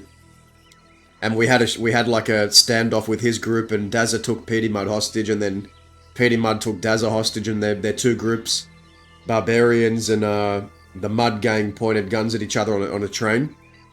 And I remember now, he's the one who cut off our leg. It's funny kind of how that came full circle. Someone who had every reason to hate Dazza or not like him is the one that kind of saved him. I'm gonna go to Australia and RP as a guy from APEC. What's the matter? I thought you liked danger. Dude, that would be so much fuck. Imagine just playing a serial killer Aussie. I have the power to do this. Maybe my next character should be like a serial killer Aussie who just goes, alright, so you have till the end of this song to get as far away from me as possible, alright?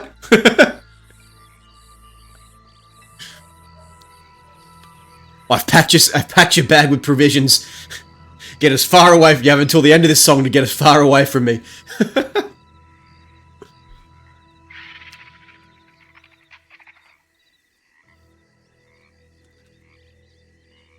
Can't wait to cut off his other leg and turn him into a backpack. Do it, man.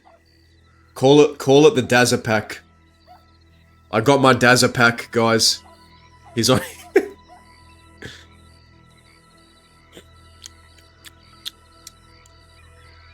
I'm trademarking that, the Dazza pack.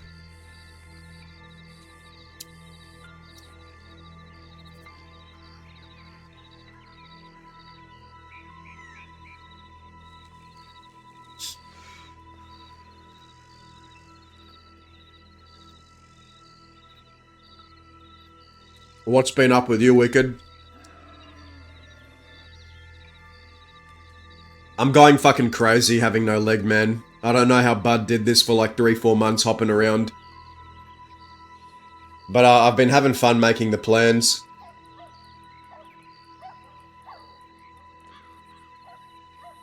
I've been having fun making plans.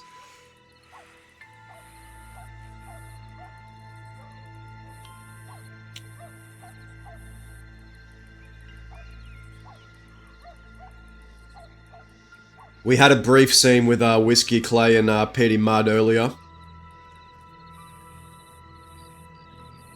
But I was going into like the mentality of the character, and it's kind of a really sad place Daz is in, man, because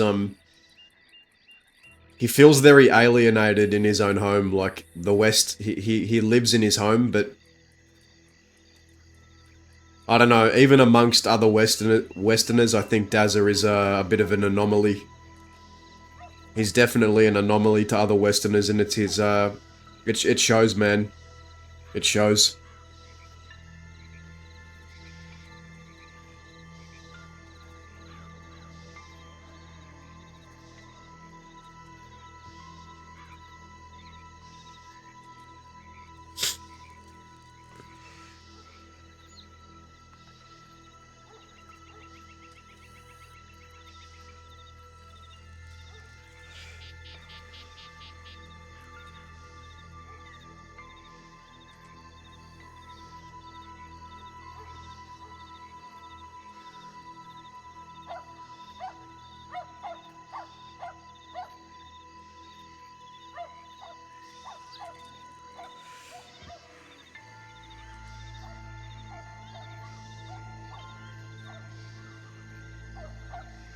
They're the next generation while Dazza is old school. Yeah.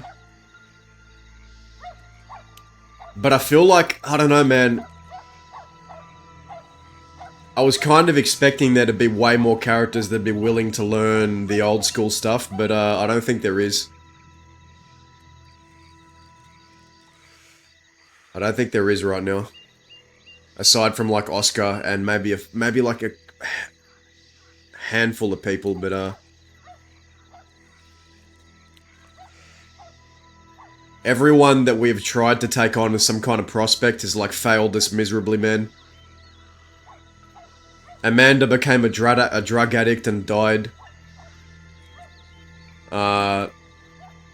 Baby fucking was a rat. Who else have we taken on?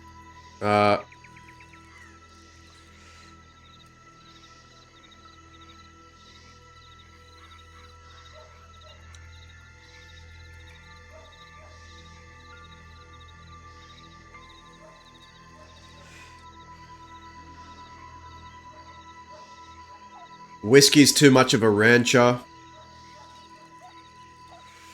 At least for now. Oscar is the saddest case of them all. He's got secondhand anemia.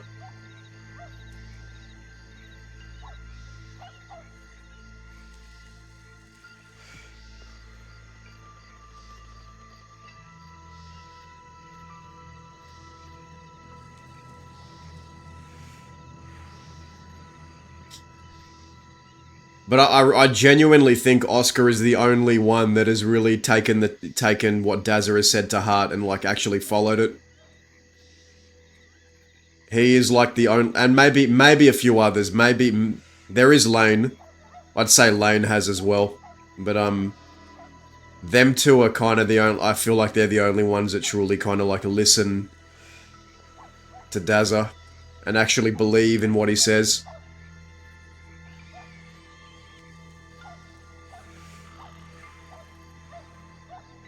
Sophie's more of like a Dazza does not see Sophie as like a. They're more like, you know, they're more like a family. They're more like,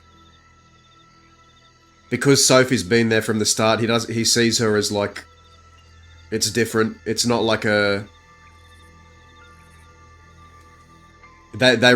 Sophie and Dazza rose up together, so it's a different dynamic than it is with like Oscar and Lane. With Oscar and Lane, it's a bit more of a mentor role. The last existing old school was Barbarians, but even they ratted and turned. Well, Winnie ratted, like, slipped up and ratted. Like, she didn't do it deliberately. But the fact that she slipped up in front of law was a punishable kind of thing, right? Which is, you know, Dazza and Cheddar spoke about it, like... But Cook wasn't willing to punish Winnie for it. And everyone wanted to, like, overlook what Winnie did. So Dazza felt like it fell on him to deal the punishment because... Let's not forget, man, like, Cook pointed a gun to the back of Dazza's head, then Winnie screamed out in front of law that Dazza shot Cook, which got Dazza a charge, which was confirmed to us by the law because Dazza asked, and they said, Winnie told us that you did it. Screamed it in front of us. Which hurt Dazza because he loved Winnie, man.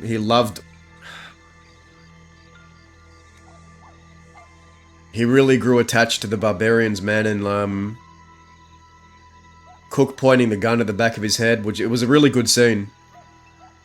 But that kind of sealed the deal, like, for Dazza. And then when he found out Winnie, you know, told Law and then tried to throw him off a cliff, that crushed him even more, man. He lost hope in trusting other people. It was very hard for Dazza to come back from that. That was like betrayal. And then to top it all off, they all left the crossing. Cook said, "I'm leaving to go kill my dad out of the crossing." And Dazza's like, "Alright, well, I guess your dad out of the crossing means more than this outfit. See ya."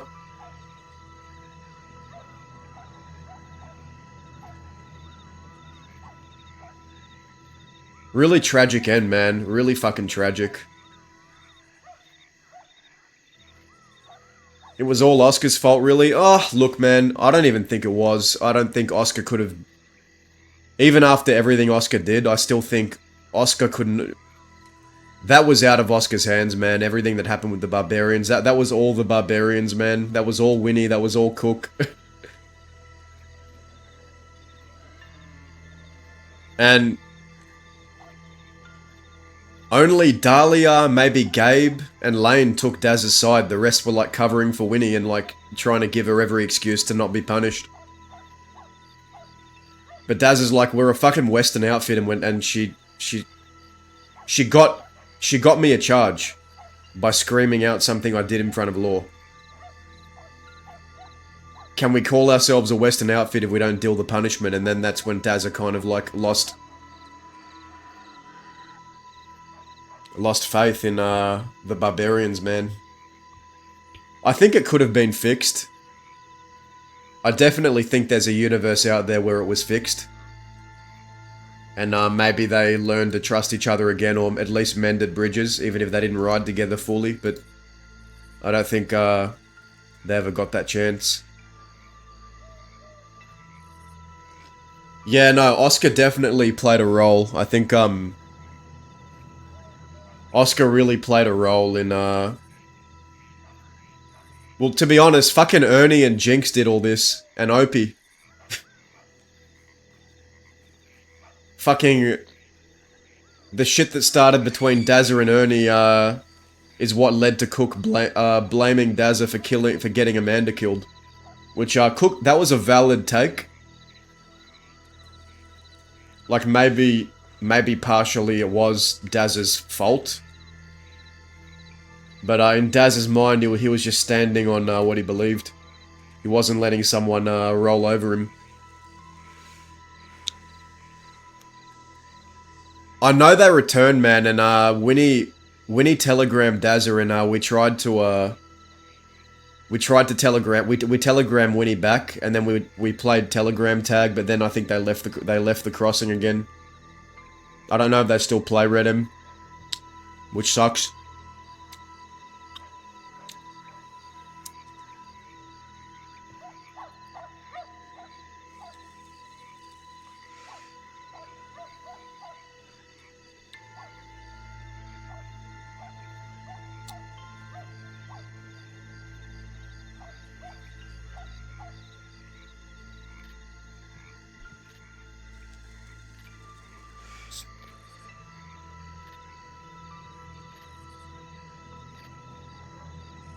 But yeah, man, Oscar, when he first came here, fucking...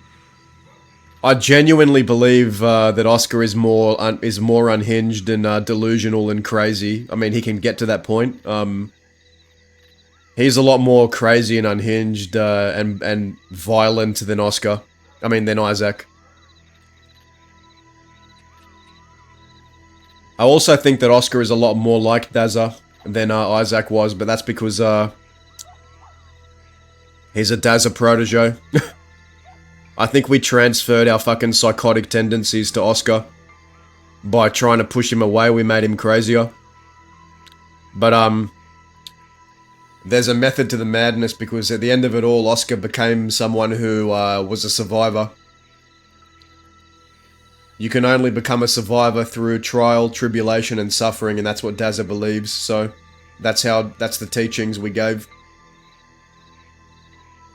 Even though Oscar had to suffer, he came out tougher, and he's gonna hopefully live by the end of it. Because of everything he went through, not in spite of it, but because of it.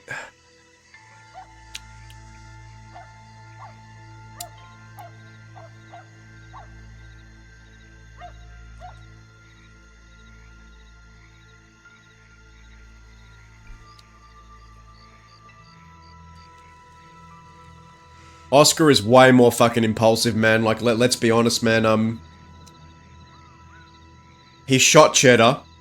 He fucking carved out Reno's eye. He shot down Lou. He kidnapped Dahlia. He hacked up Dazza. He fanned down Serafina. Oscar was fucking unhinged, man. Dude was losing his mind.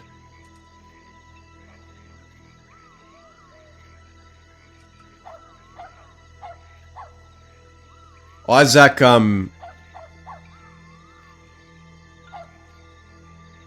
maybe had more of a code, but Oscar has more of a brutality.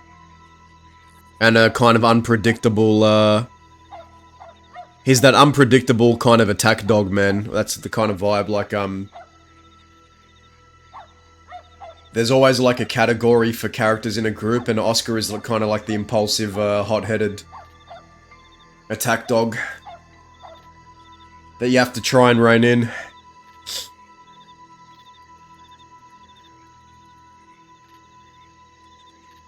And Dazza understands, because Dazza used to be exactly the same way. So now I like how it kind of comes full circle. It's like Dazza trying to rein in Oscar like Alice and Zip used to for Dazza.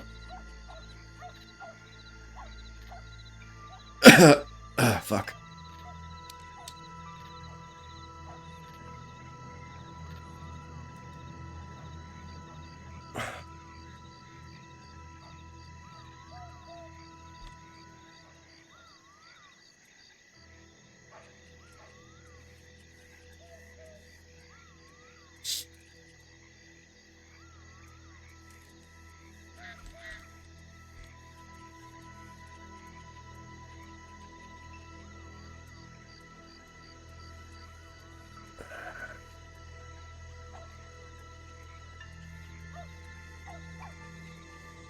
I think Opie would have been a dope Westerner even as a Guamini and lunatic. He was respectful of Western culture.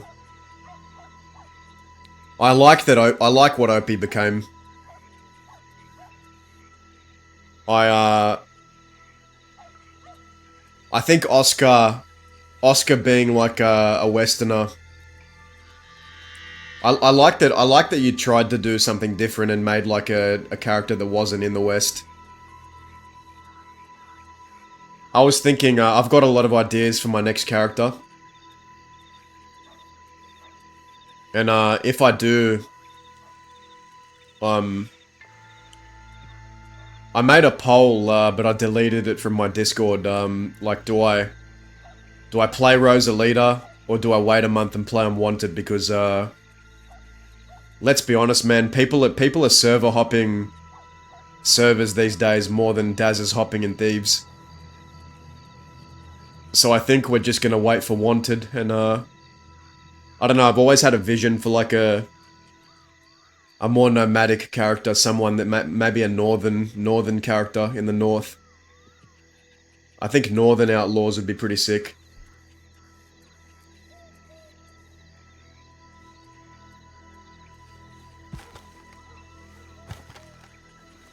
But I would not start my character off as an outlaw. I want to build for it to go any direction.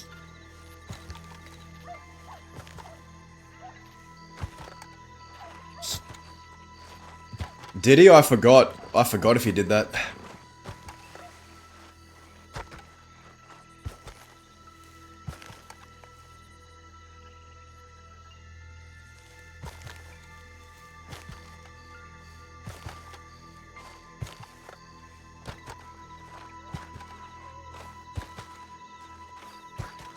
But, we also found out that apparently Salem, I don't know if this is true, but, Whiskey told us that she heard that Salem, left the state.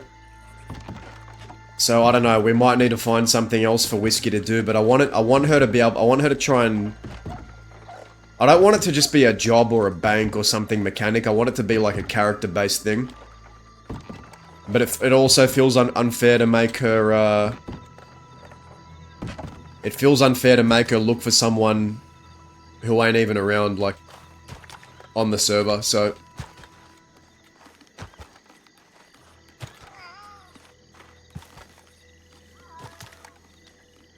I don't know, well, we might have to come up with a new plan. We'll see how it goes.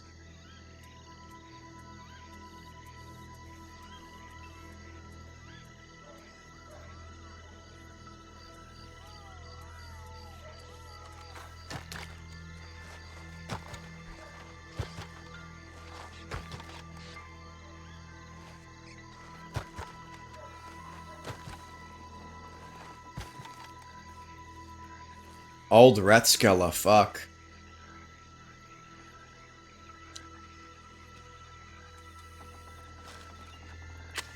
I hope so. I hope someone does something with Ratskeller.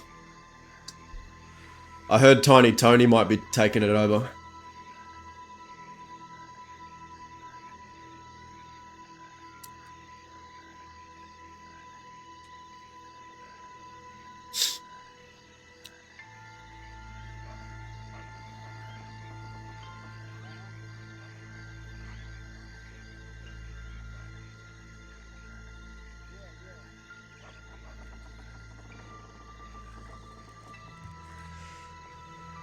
But dude, yeah, dude, the Ernie and Opie and Jinx kind of, arc was sick. Greymore, what up, dude? How you doing?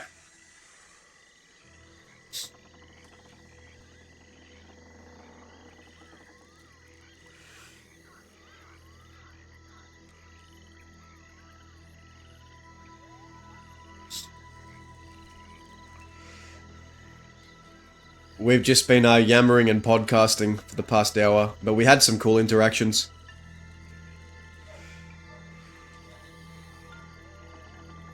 Yeah, man, I've been around. I've just been I've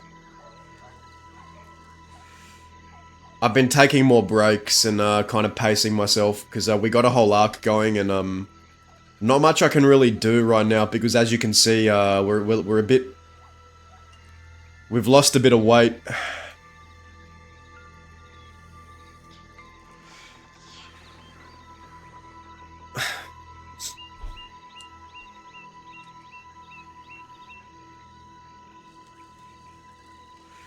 Have you been on Rosalita? I think I seen you.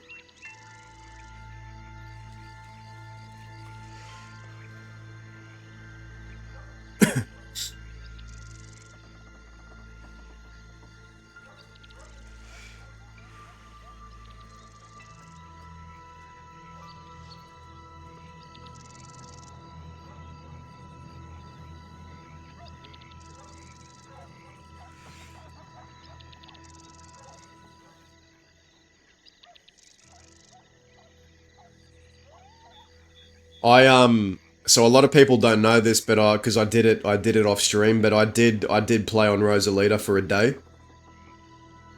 I had fun. I'm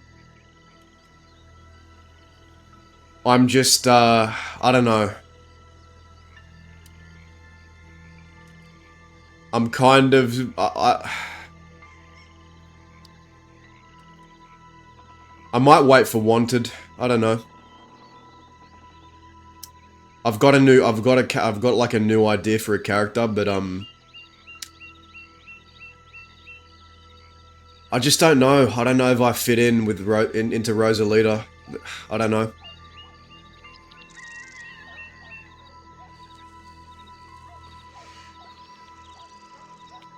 I know I definitely am gonna play Wanted. I have a new character idea. But my next character, because I've been playing Dazza for this character and doing the whole West roleplay, I want my next character to be like maybe like nomadic or eastern or northern. I think like a northern kind of settlement would be fucking awesome.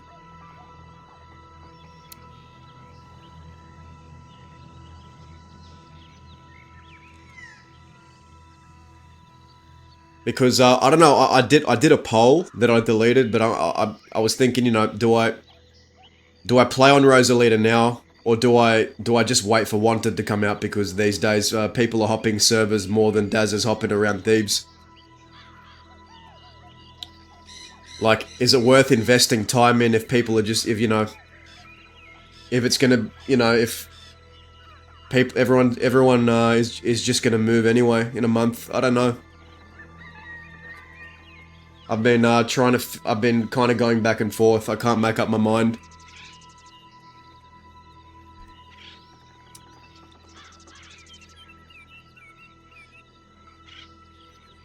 I don't know.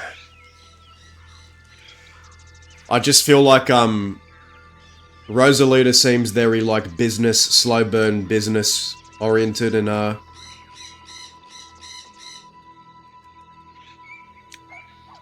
I feel like people who aren't, people who don't, people who don't do super slow burn business roleplay as their main roleplay, I feel like people like that are gonna struggle, so that's me.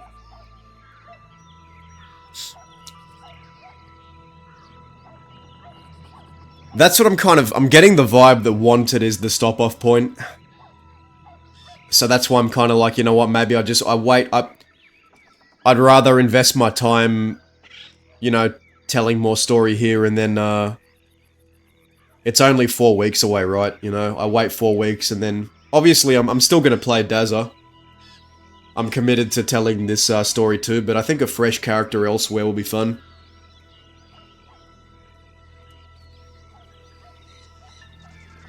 I don't know. What do you guys think? I'm actually curious to hear like your guys' opinions, because you guys have roleplayed for a long time. You guys have been around the block, so it'd be cool to hear thoughts.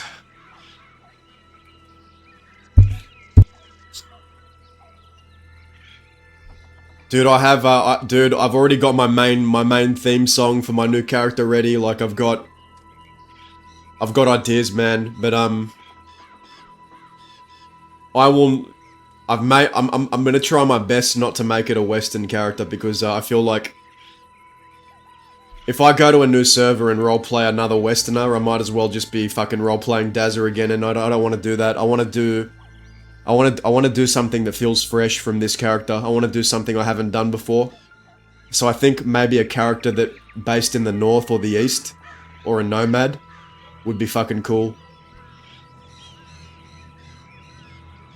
I'm just excited to play on like a... You know, I'm just excited to be in a new environment with a new player pool.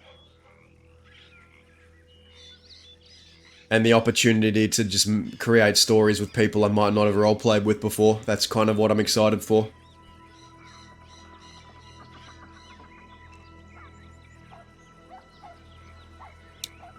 Server is due to restart.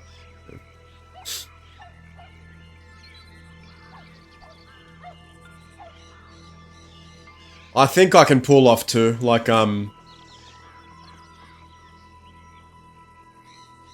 Dazza I can play, you know, maybe once or twice a week, and then I'll probably main... I want to put some time into the new character too. Dr. Grouch, man, how are you? Good to see you, dude. I hope you're well.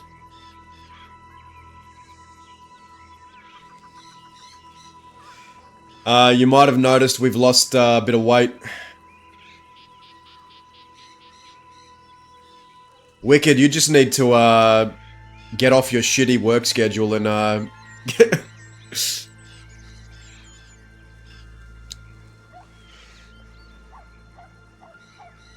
But yeah, I don't know, Greymore, my gut is telling me that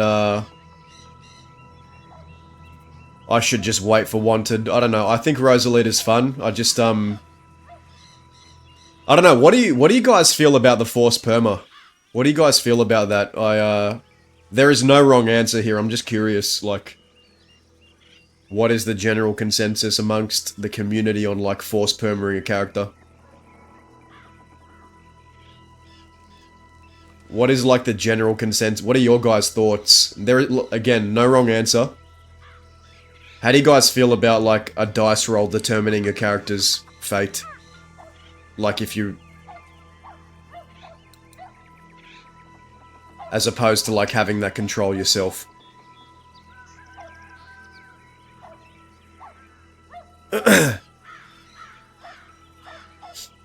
At first, it put me off so much, I wasn't excited for, Rosalita at all. I only gave it a try when I saw how open the... Yeah, okay. At first... I think it forces people into being sweaty and wild. It'll take an intentional loss sometimes, but no way am I losing on purpose if there's a chance I'll lose my character by being giving. Yeah, that's kind of the thing too, because, if you think your character is gonna die... If you think your character is gonna die, or could die, would that just make you more sweaty in a shootout? I guess it depends on the player. Because everyone can always say, yeah, no, I wouldn't do that, but, you know, we all have primal instincts, man. We all want to... Let's be honest with ourselves, right? Buddha! How you going, dude? Dude, we're in the same country, same time zone. It's fucking criminal that we haven't roleplayed in the same space. But you're a Lovelace, right? Lovelaces stole all the Aussies, man.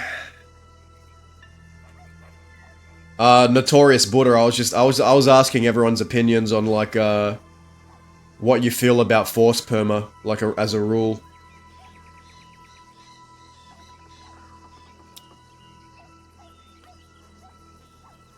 Coming from someone who permas a lot of... Yeah, I mean, I've definitely permed before, like, I permed Toby, which was a big perma, good death, I think.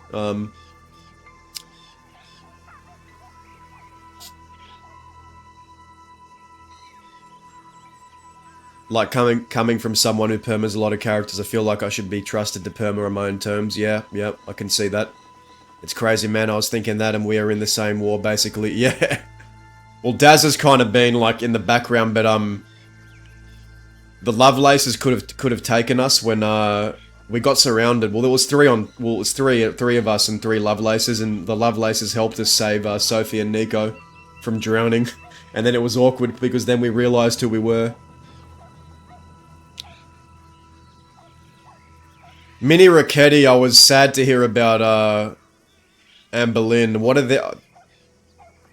Man, Anne Boleyn was such a mysterious, kind of depressed character, man. I got a vibe that she was going through so much shit. I felt bad for her, man. It makes every fight be high stakes, but yeah, it takes agency from you even if... Yeah, I know, yeah. Nah, fuck forced perma, dumb idea. Then again, I'm against perma rolls too.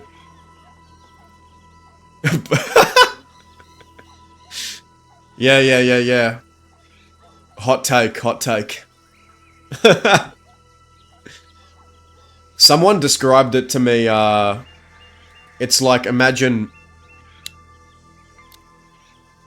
having like a really nice dinner and you're halfway through a nice tomahawk steak with mushroom sauce and mashed potato. Like a fucking amazing meal like that, right? Okay? Picture that on the table and you're eating it and you get to halfway, right? And then the waiter just comes and takes it from you before you're done. That's kind of how someone described it to me. That I kind of like resonated with.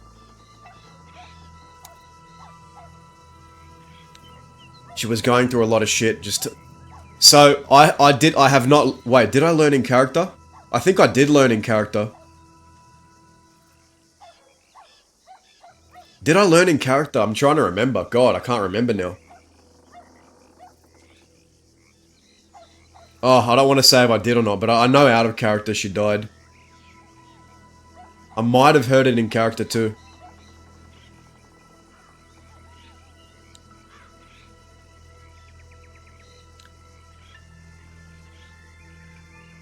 I think, not many people... Okay, not many people can rival Dazza when it comes to most depressed outlaw in the crossing or most depressed character. But I think Anne Boleyn gave him a good run for his money, man. She was messed up by the end.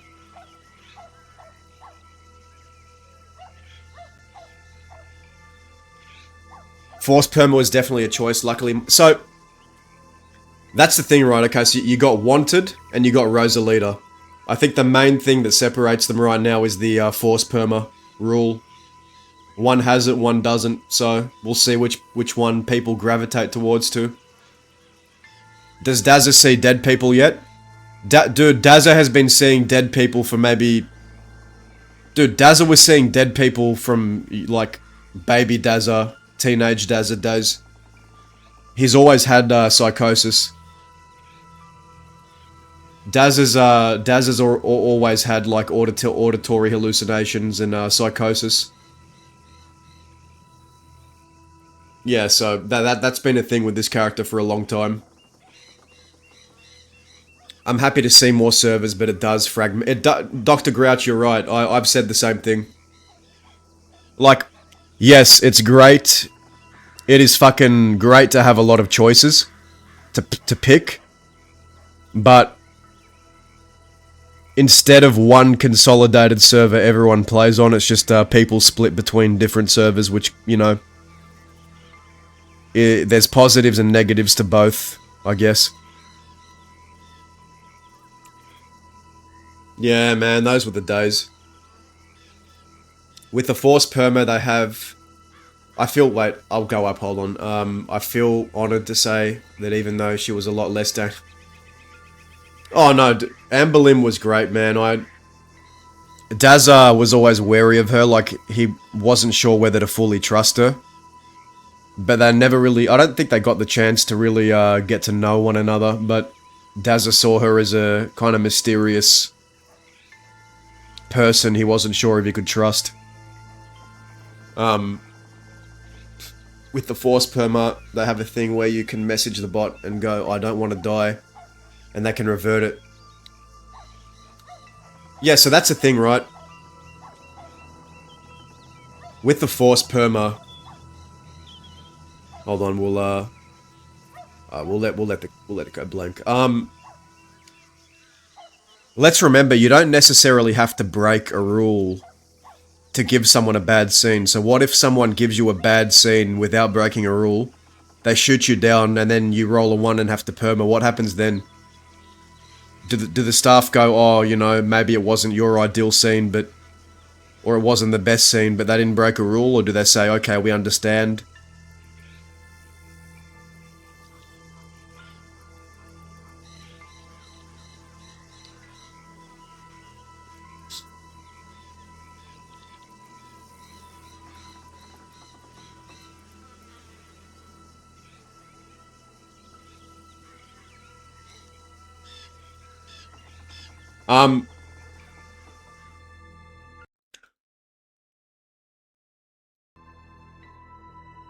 So who were the top 3 worst horse riders in the crossing?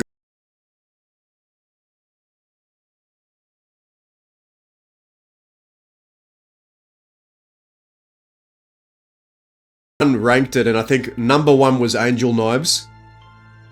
Number 1 was Rennie, when we used to ride with Rennie back in the day. I think it was Angel Knives, and then, like... I think I was 3rd on the list. Tank Girl gave me a list of, like, worst riders, and I think Angel Knives was above me, I remember that much. Because I fucking suck. With riding, with, staying on my horse, man.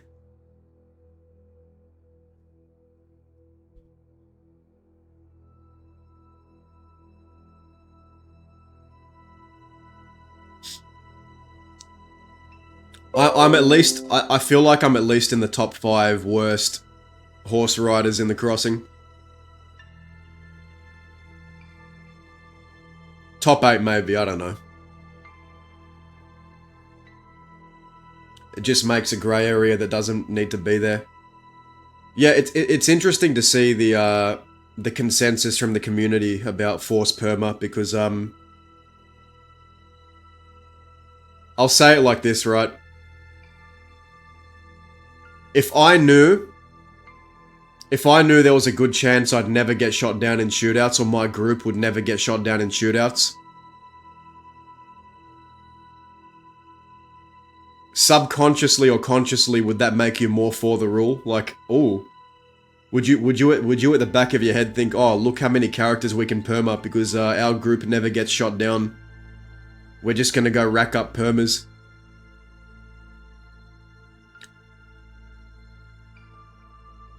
Server's restarting.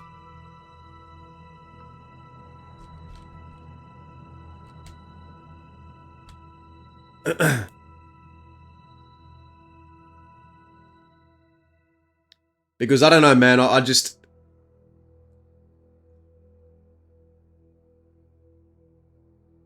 I think if people think that their character can die,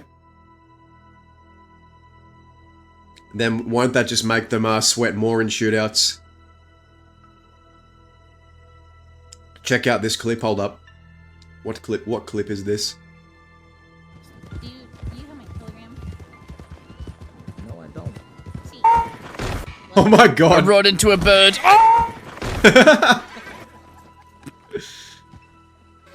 Asshole. Yeah, far out. Is it just my internet, or are we interrupted? Wait, did something happen? Are we still here?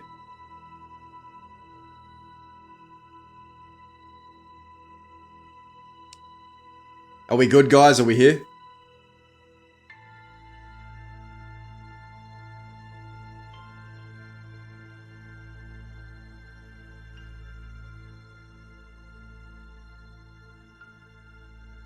But I don't know, because, going back to the force perma thing, I feel like, because I'm not someone who's very, I guess, advanced at slow burn business roleplay. It's not my thing. I'm more of like a chaos roleplayer. So, truth be told, I don't know if I'd fit in on Rosalita right now, as it is. Because I feel like that server prioritizes like super slow burn business roleplay.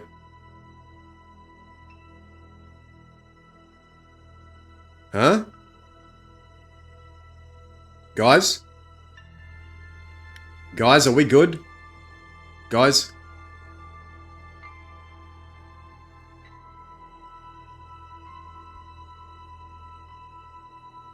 Guys, we good? Can you all hear me? Mostly good, okay.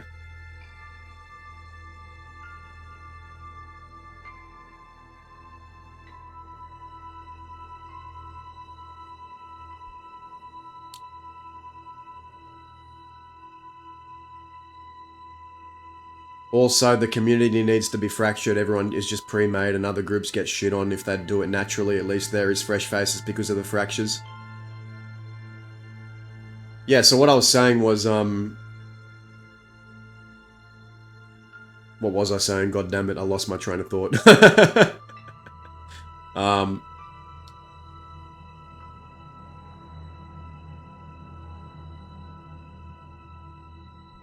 was talking about force perma.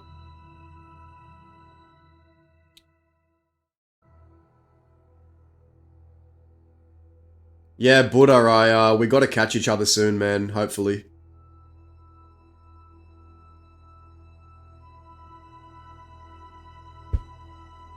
But yeah, I think the question I was saying was like, are people more inclined to sweat if they know their character might die from a one roll?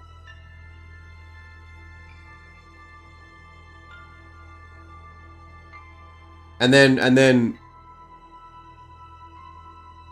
I don't know, man, I just think, if you know your group is never gonna get shot down, then of course you'd be for that rule, right? I don't know, that's kind of my line of thinking.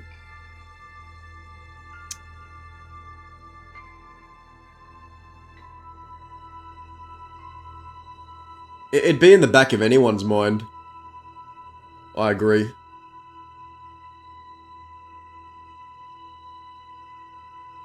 But one thing I am excited for is to kind of meet new characters organically and see how all of that goes. But I know the force perma thing's a very divisive thing, but it seems like, well, at least from the few opinions here, kind of mixed.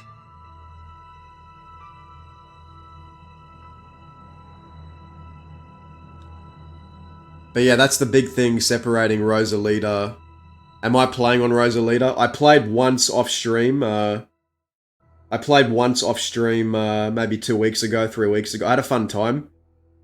It was on Nutty Chili and Literal Bear's stream, but we got, I think, a few of the DiCenzo players were there too, and they dragged my character underground. He thought he was applying for a simple bartender job, but then he ended up getting dragged underground and said, "You work for us now.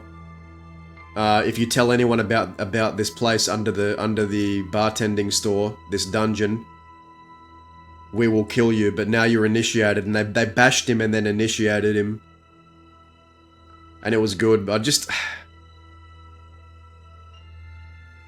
Good luck with the prosthetic, bud. Keep us updated. I want to hear about it when it's done, man. Thanks for popping in.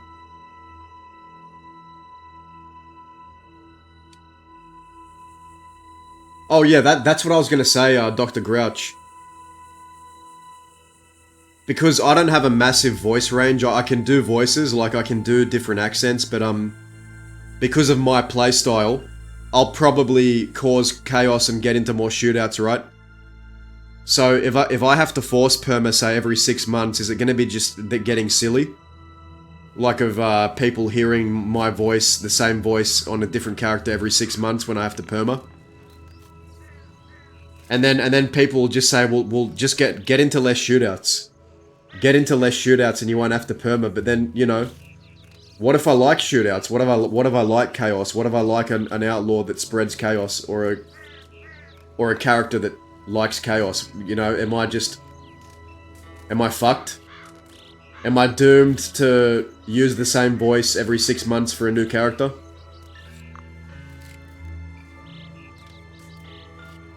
Like, it's gonna get goofy. It's gonna get goofy if I'm just re-rolling a different character with the same voice every 6 months because of my playstyle.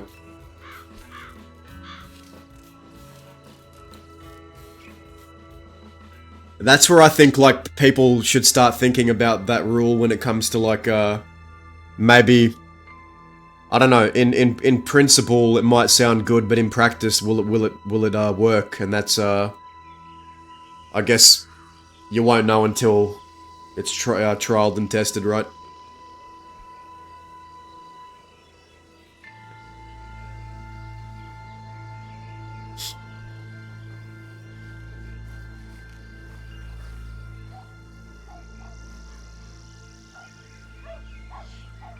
We haven't instanced, have we? No, we haven't. Good. Alright.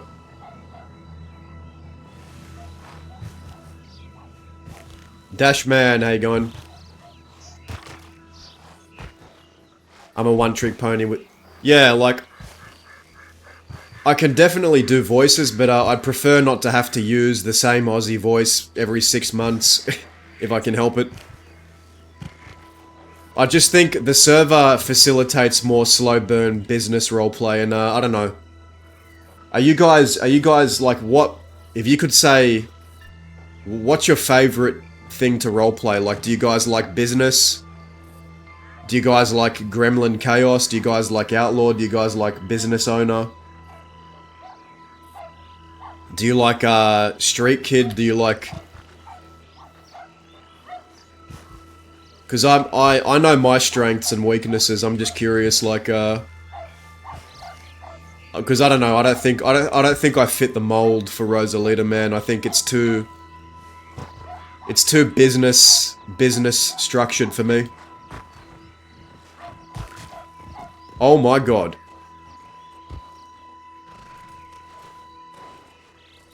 Glad to see you're up and at 'em.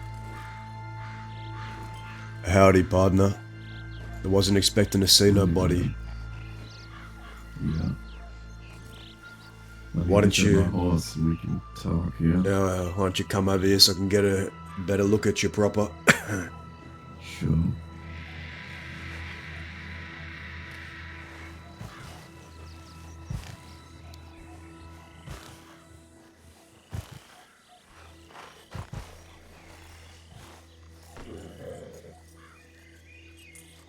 I'm gonna stand. I'm tired of sitting. I've been sitting an awful lot.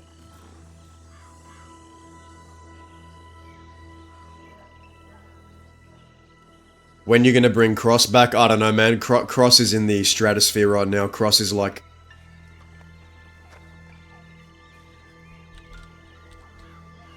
Why is it you nearly look as bad as me?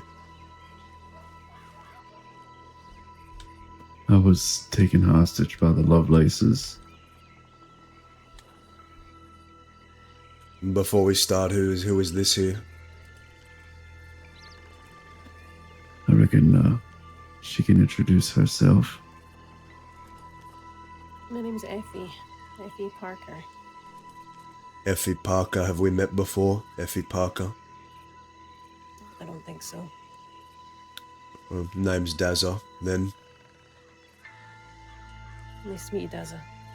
Heard a lot about you. Well, I say a lot about you. I don't really know all that much. Oh. Just that you're a friend of Lane. Yes, Lane and I go back quite a while. Yes, we do. So, But Lane, I have been here for a very, very long time and I'd love nothing more than to get out of Thieves. Can we perhaps head towards absolutely. Rig Station and maybe post up by the mountainside after I check Yes, my telegrams? we can do that. I'd rather we talk Absolutely. there. Let me go get you a wagon, alright? Alright.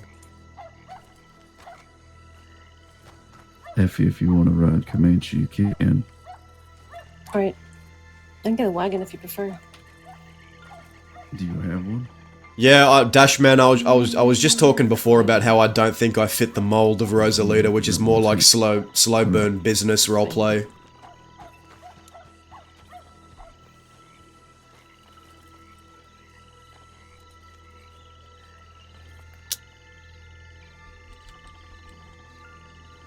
I heard about your leg. How are you feeling?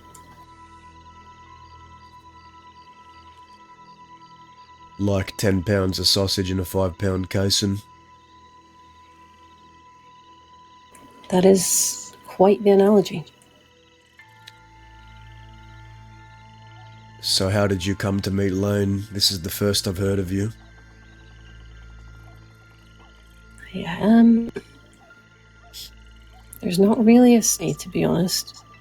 I was in the city talking to a guy called Wesley Emerson. He was trying to kidnap some women from the manor there up the park. I intervened, fired a few shots. Lane heard it, came over, started talking to me. And we rode around for a bit together, started talking, and from there kind of just continued talking and riding around. Where is you from? You from the city? You from elsewhere? Scotland originally, but yeah, the city for the last, 4 years. I know a Scotsman, his name is Darren, rides with me. Maybe you know him. Darren. Yeah, he was in a revolution. Has he always been with you? No. The name sounds familiar, to be honest. But, I guess I would have to speak to him to try and put the face to the name.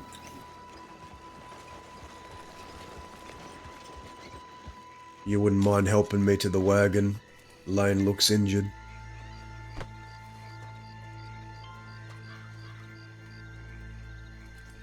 Sure.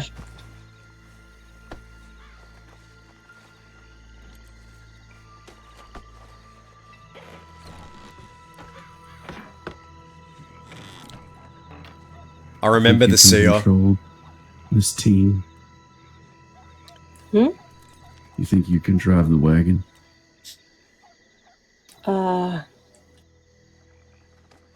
It's been a Would you while pref- since I drove a wagon, but you know.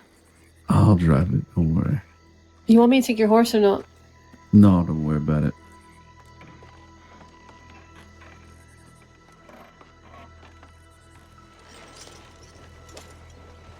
Livia, how you going? I was just telling Daza about how we met. All right. A random chance in the city from what I hear. Very much so. I was actually gonna go and see if I could see Whiskey from the far end of the city. You can look and you can almost see to the gate. She was in Sissicum. And I was gonna see if I could see her, but I saw an entirely different redhead.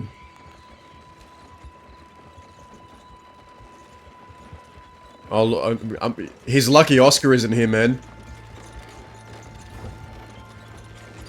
Seems like you definitely did. Yeah.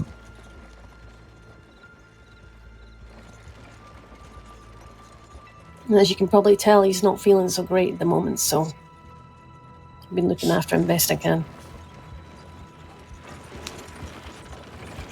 I am intrigued to know what happened to you, but we should save it for a location a bit more private. When we check Rick Station, we'll go up to the mountainside and speak, Absolutely. because I do want to hear whatever this is.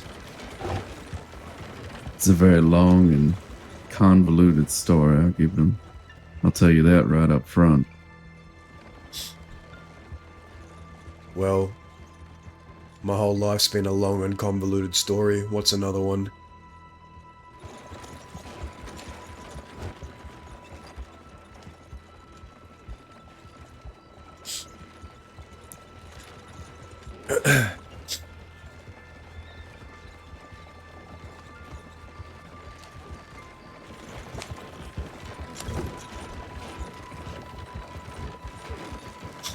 Yep, right into town.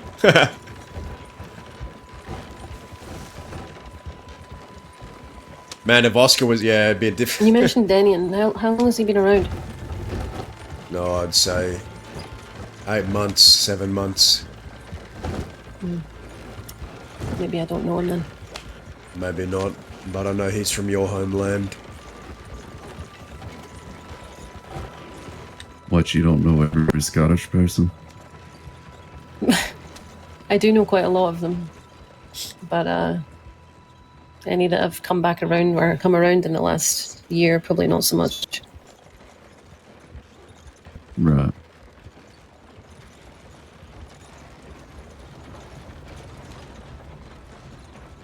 The audio shouldn't be doubled anymore, guys. Kind of like the Irish in that way, you know, we tend to know each other. Right.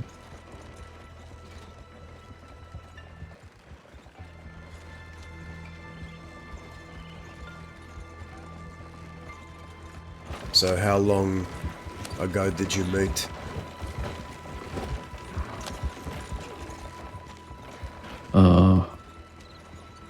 It's been a couple of weeks now, hasn't it, Effie? Something like that. I see.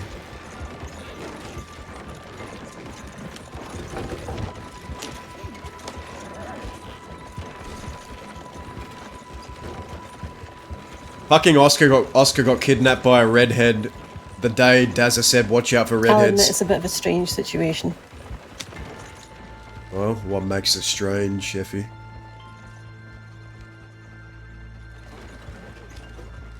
Two people just meeting in a park and then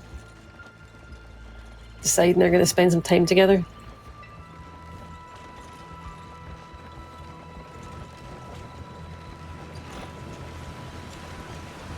It's not like me, let's just put it that way. Well, it's not like me neither. I don't usually go to parks. It was a joke.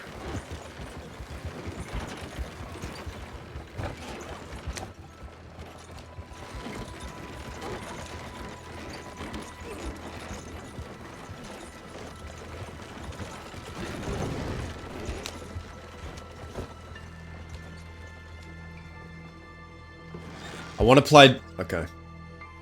Alright.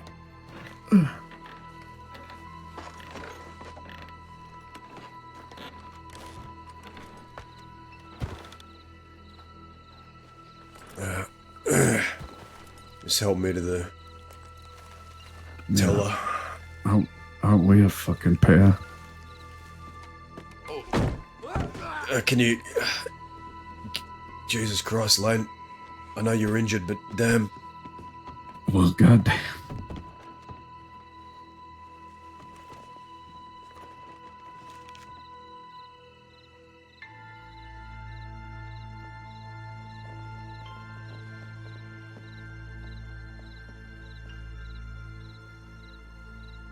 Okay.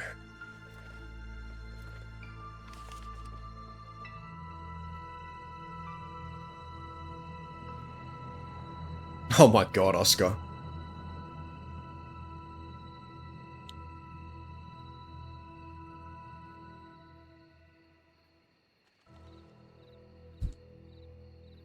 What?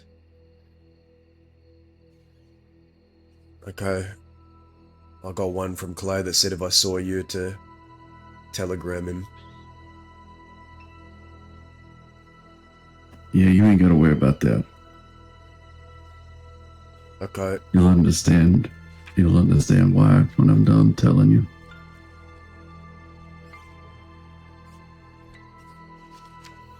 Can you come over here for a moment?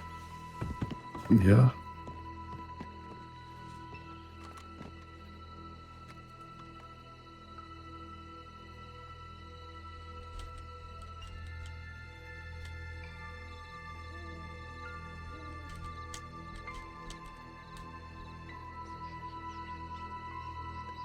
I know What's wrong? you've met this woman, but can she be trusted to listen in on this conversation? Yes, she can. Alright, I'll take your word from it. Let's go. I trust her completely. I trust you, so I trust your word. Yeah.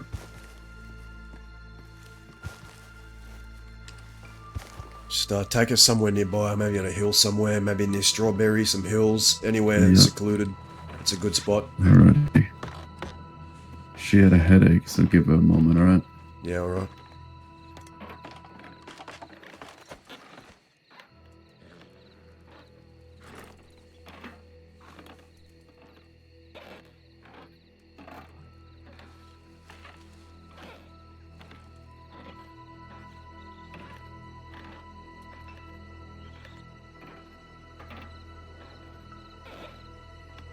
For what it's worth, she was the only one that inquired as to where I was in a couple of days.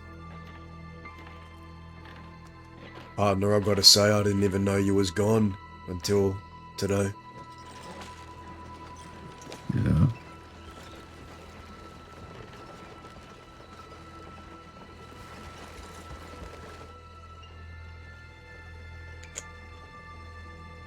Well, I wouldn't expect you to know. I'm not usually over at Twin Rocks these days. Well, neither am I. It's a easy place to look for a one-legged man that can't run. That was whiskey.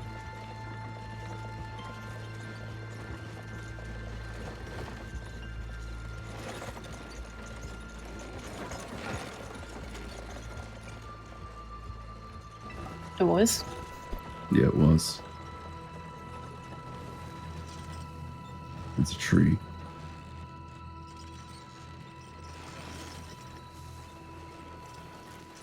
Who put these trees here?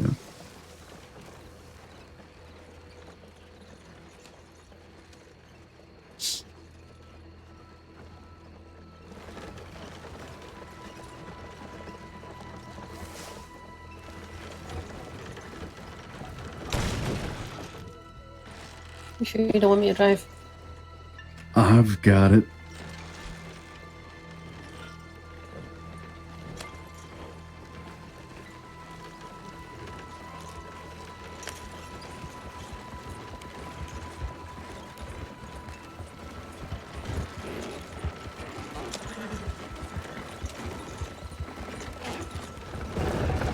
Oh, Jesus. We're fine. Calm down. I am a professional. Man, I think we're gonna get some meta drops from Lane. I think we got some meta drops coming.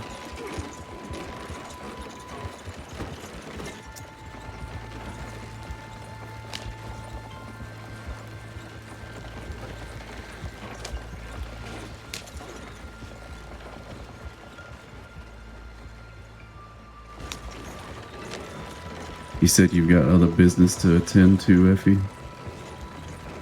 In about half an hour. Alright.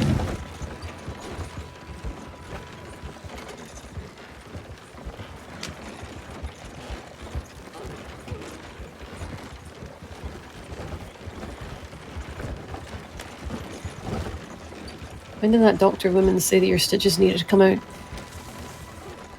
In a couple of days. I think she said 3 days. I reckon you can take them out before we go on our trip, or before I go on my trip.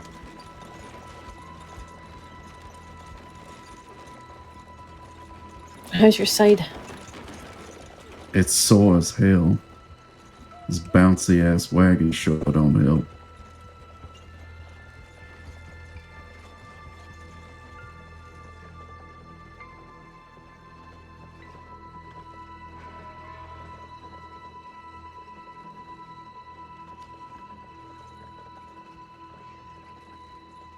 I'm pretty sure Clay and Whiskey said something.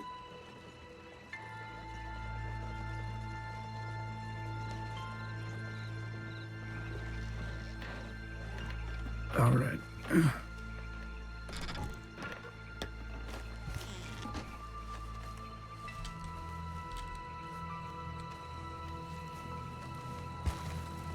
Yeah, I know. Lots of memories. Very bad ones and some alright ones, I reckon. I was standing in that spot right there when Jinx gunned me down.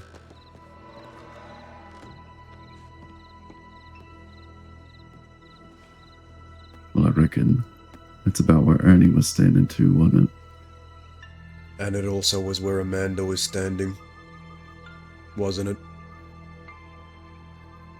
Yeah. Alright. But he's just a house. Now what happened to you, buddy?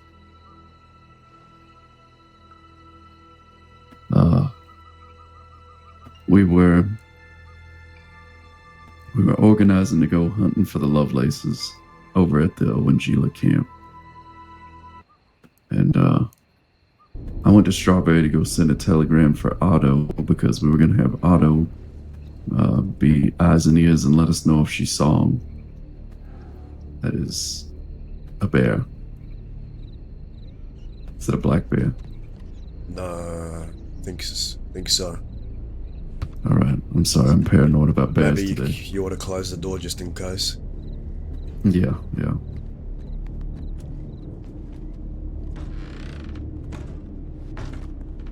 Thank you, Effie. Anyway, I went to Strawberry, ran into Jackie Lovelace, ended up taking her hostage and brought her back to the camp at Wangila. Shortly after I arrived back there, Sarah and this Chaucer fella, Richard Crow, he comes in, and they're saying that we should give up Jackie because they have information as to where Amber Lynn was. Because earlier in the day, Amber Lynn was meeting with Fort Mercer, and about 2 minutes into meeting with them, Taipan comes in and whisks her away. I had no idea where they took her. I looked for a while, but I couldn't find her. I was assuming they were just going to have a conversation. You know, they were sore at her. But anyway, Sarah and this Richard Crow fella say, we have this information about Amber Lynn. If you make the trade right now, there's a potential that you can save her. And Whiskey and Clay, they didn't want to make the trade for the information. So Sarah trades herself for Jackie. Jackie and Chaucer, they ride away. I'm in my head quite a bit at the time, you know, I'm worried about Amber Lynn at that point. And I reckon Sarah saw that and she just told me anyway. She said she's at Flatneck. I get over to Flatneck and she was in a real bad way. She was still alive, but barely. I took her to Valentine and she,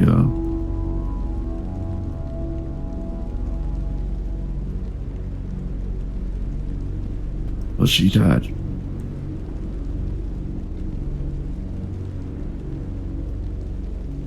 So I shot up the town. And, then I took her back to Flatneck because they had stabbed her at the graveside of her fiance. I reckon she would want to be with him.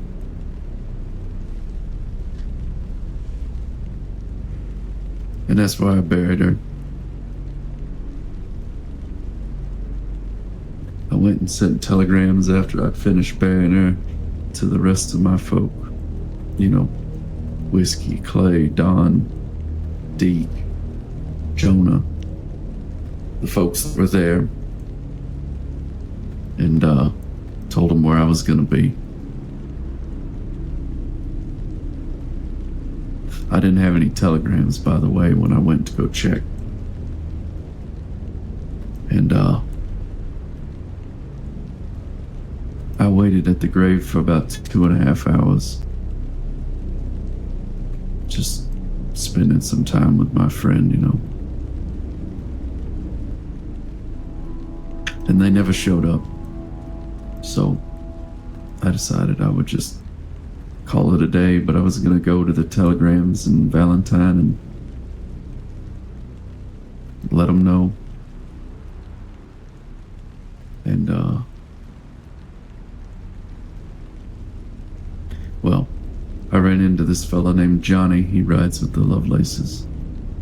He and I were having a conversation, and then Church comes up behind me. And I knew right then and there, you know, there's no real chance for me to get out of there without either bleeding or getting taken. I knew that I had taken Jackie, and, you know, subsequently Sarah was whisked away by my folk. So I reckon I just accepted responsibility for my own actions.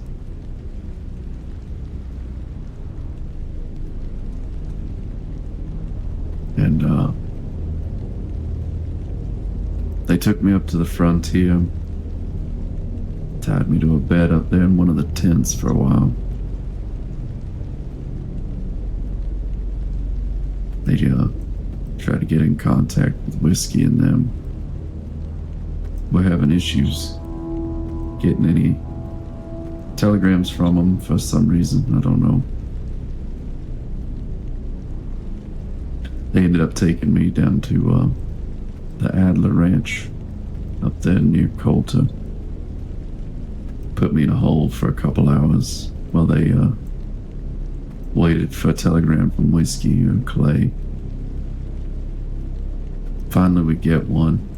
Go to Annesburg.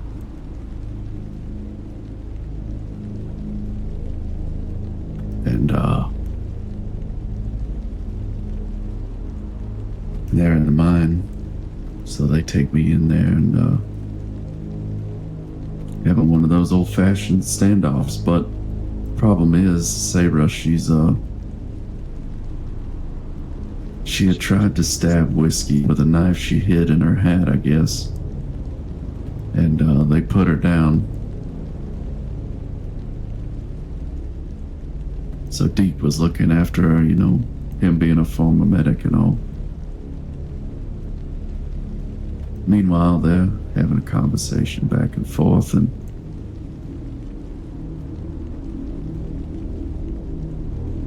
it comes down to the exchange, how it's gonna go. Seems pretty clear to me, Sarah for Lane, but apparently there was a different idea for Whiskey and Clay. No, they wanted to trade Sarah for the list of telegrams that the Lovelaces send out their monthly newsletter. What? Huh?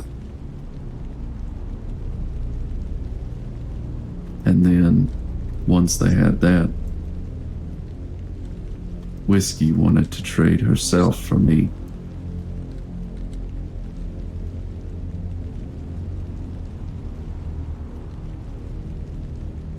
And, reckon I was a bit pissed off at that.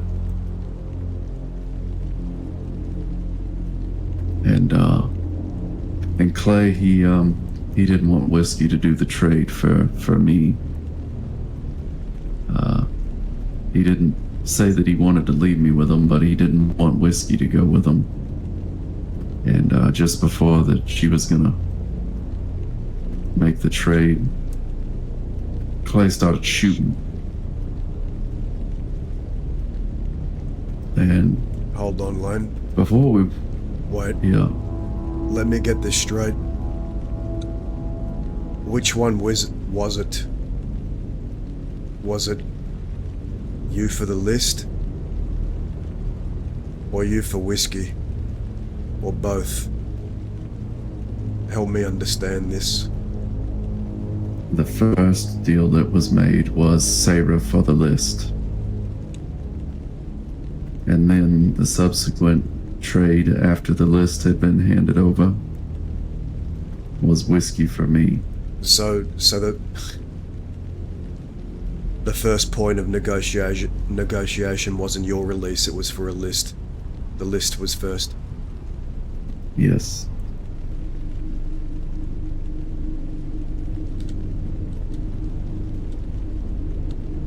Continue. Before we went into the mine, this is important. Jackie Lovelace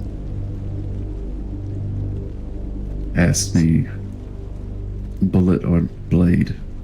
What the fuck? I said bullet. I'd had enough of blades recently.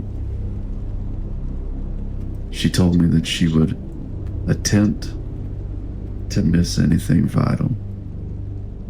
Which is quite cordial of her, I reckon.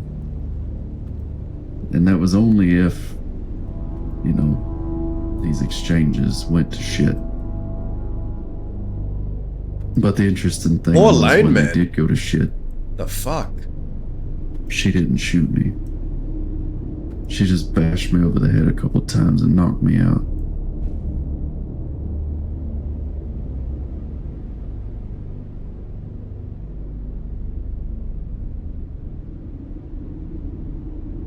Next thing I remember,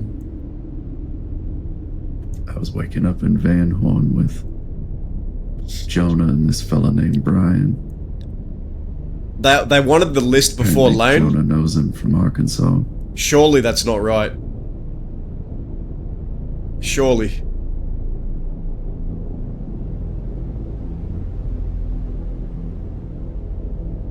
And then I told him to take me. And she's been taking care of me ever since.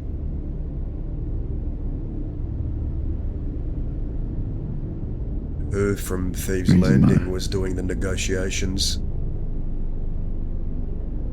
Clay and whiskey. So who asked for the list first? I reckon whiskey. So it was the list for Sarah. And then Yeah. after they got that, then it was her for you. Yeah. I still... Not to mention, I'm confused, man. they The fuck? chose their revenge over somebody I get about. Over me, even. So they didn't know where the fuck I was.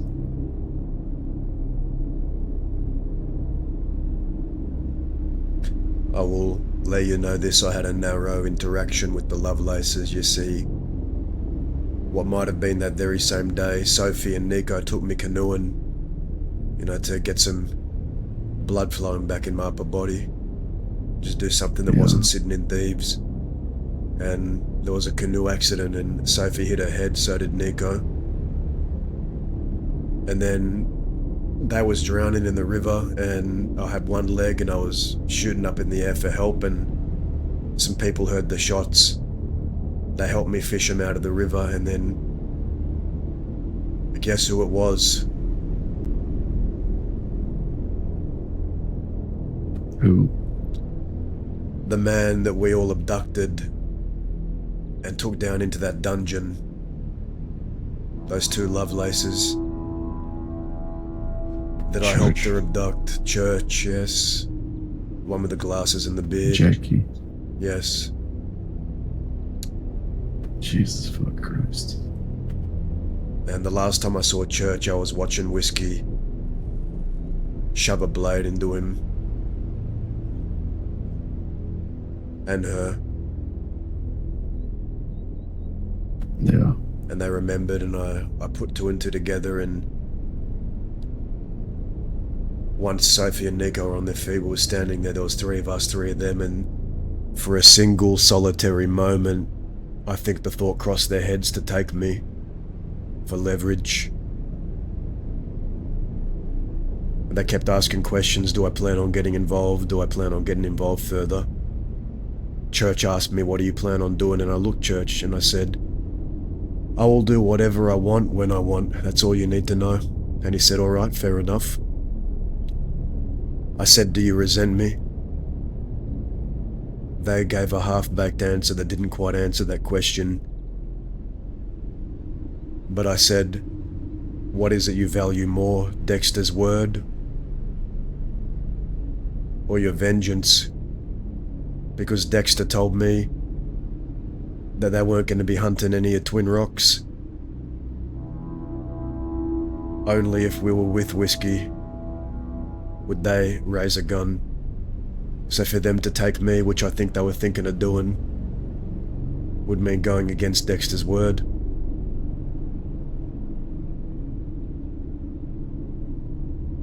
But for whatever reason they decided against it and they just rode away.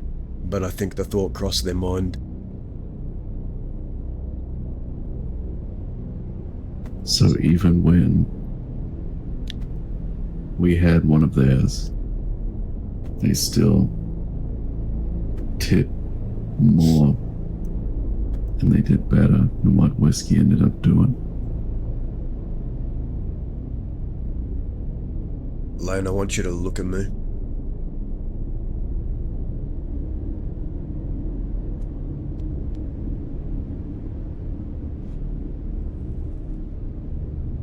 You are worth more than a fucking list.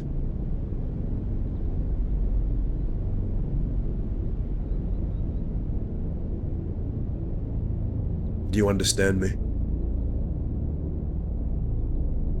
Yeah.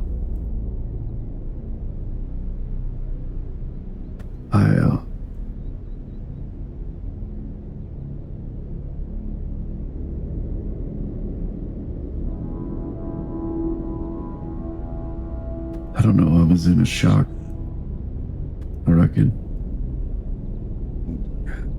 Being in a hole and being up in the frontier and whatnot, and they just worried about the list. Come to think of it, I spoke to Clay and Whiskey not even maybe about an hour and a half ago. They mentioned none of this to me. I didn't know you were hurt. I didn't know anything. They didn't say anything to me. Just had some casual conversation and then left thieves. I wonder why that is. Your guess is as Probably good as because they mine. know they're fucked up.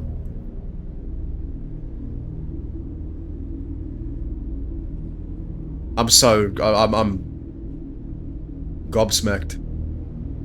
I don't This is interesting, man. This is I crazy. don't expect them to have defended Anne Boleyn or really given a shit about her. She was a problem, alright? I understand that she wasn't everybody's friend. But she was mine. I made the decision to go and find her. I also made the decision to stay there with her body.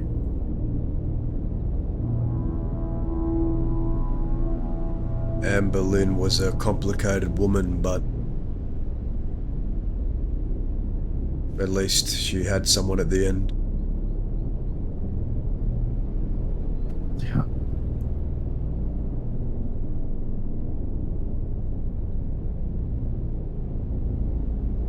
Yeah. And I know it was Taipan that did it. And when we were in the mine, Wait, Taipan? I know how close Taipan and Clay and Whiskey and Taipan? Ellie are. But I swore right then and there that they were gonna pay for what they'd done to my friend. And then I have a telegram today from Whiskey. More or less pleading with me not to do anything to Taipan. Oof.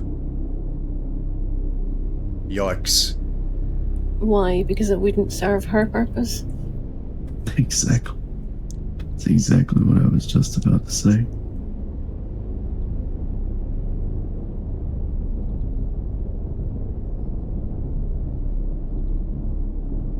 I was told by Clay today that he plans to have a final confrontation with Dexter on Wednesday.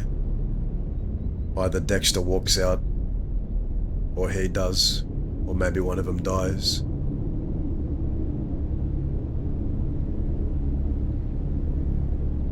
You said Wednesday. Yes.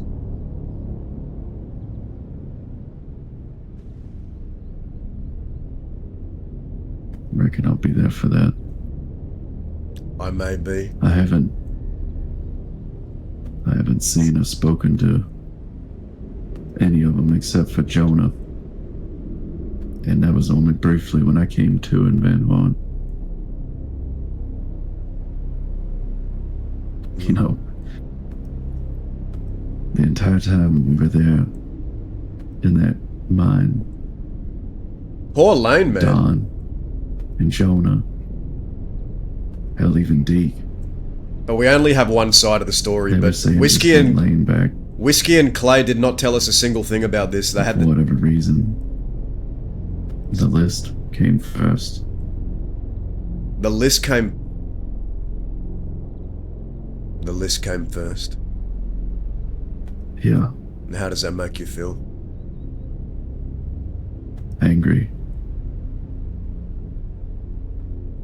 How long have I been working with them now instead of riding with you?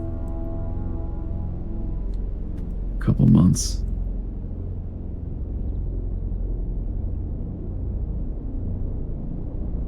Reason I got stabbed by Sarah was because I went after Whiskey to make sure that nothing happened to her.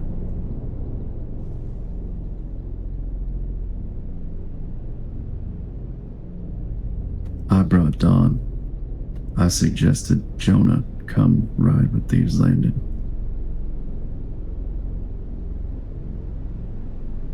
Maisie's like a little sister to me.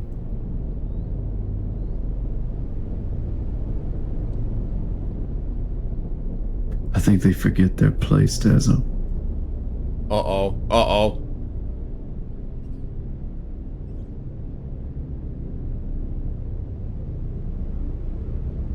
Do they? Yeah. And I reckon they forget who made them what they are.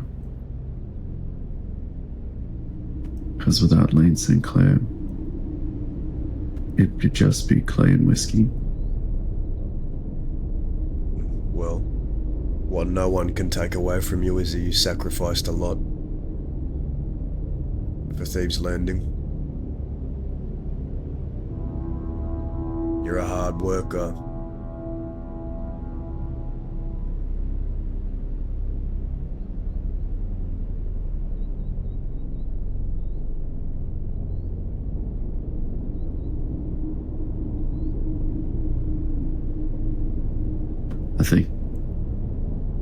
I think for the first time, I felt how you felt when Cook pointed that gun at you.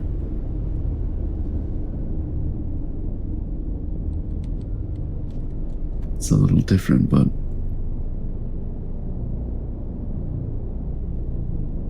I reckon it still stung.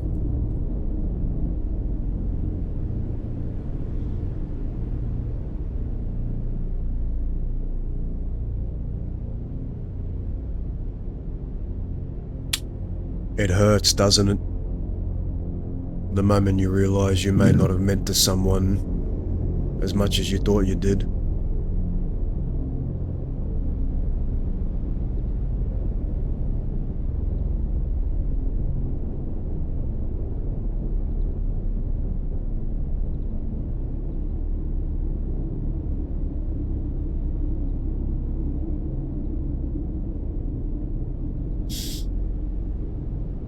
There's gonna be some changes coming. Oh God. I'll be there on Wednesday. But after that, I need to go someplace and think things over for a while. Maybe a week or so.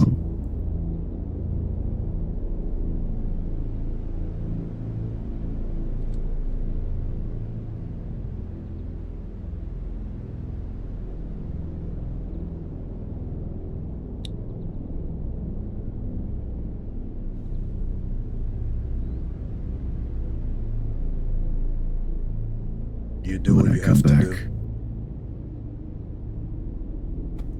When I come back, Effie and I are going to sit down and have a long conversation about what comes next.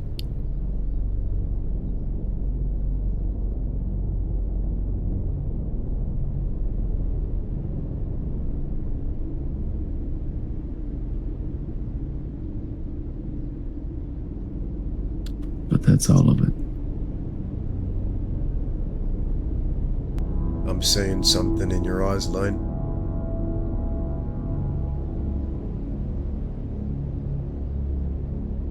You know what that is?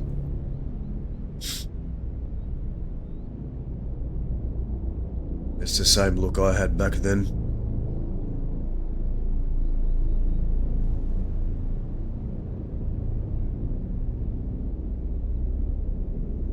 Yeah. I remember coming to that cabin. Alice was sitting outside. You and Dolly were inside. I reckon you were having a conversation similar to the one that Effie and I are about to have.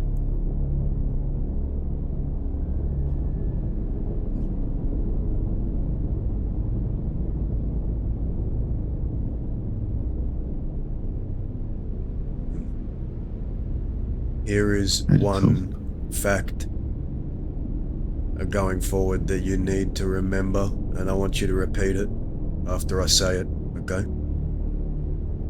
Alright. I want you to say this. I am more than a list.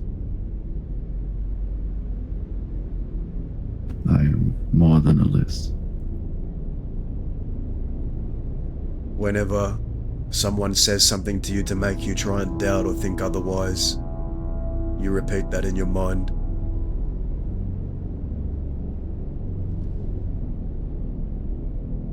You repeat it to them if you have to.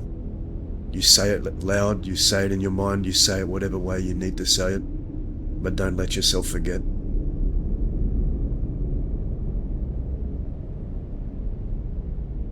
Right. I could do that. Good.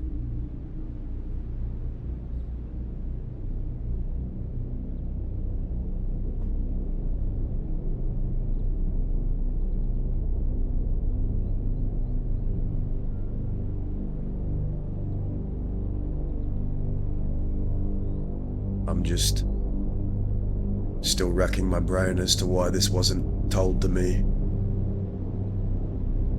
when I saw them. Well, you would hope it's shame. Yeah.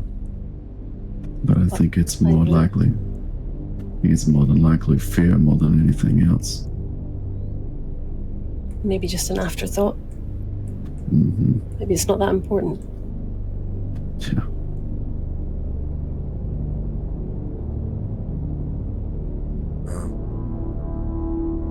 You take your time and you think. And you do what you have to. Yeah.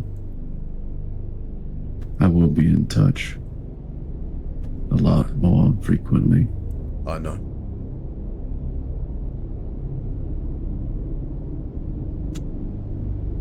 We spoke of this many times on top of the roof of Twin Rocks. You know where your home is, should you ever need to find it.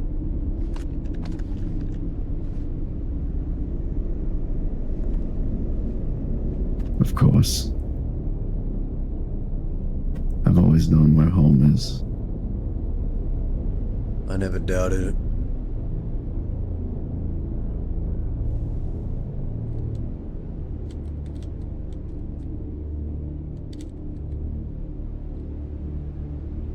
Well, you're gonna get through this.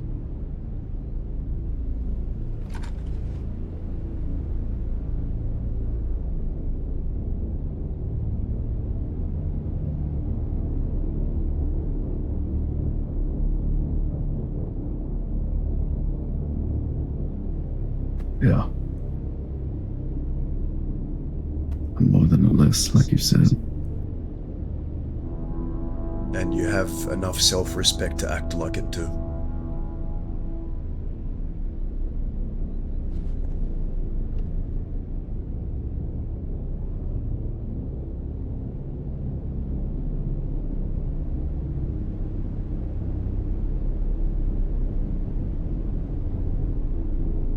I'm more than a list. I love that line. We gotta give Lane that nudge. Lane needs to stand on it, whatever he believes in, whatever he wants to do, we need to... There's so many things go rattling around in my head.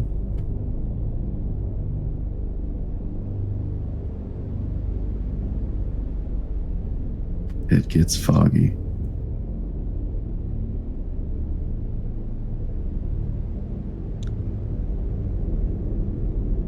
And then steady your mind and let those thoughts be clear. Yeah. Yeah, we can do that.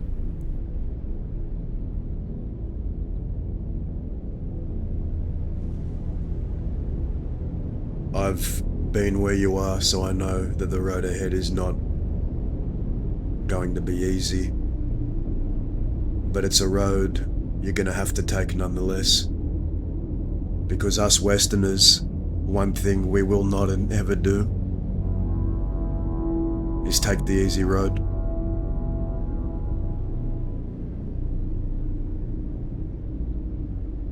God, it would be nice to get an easy road every now and then, wouldn't it? That's not our life, partner. Yet we travel down it No. nonetheless. That's what makes us Westerners.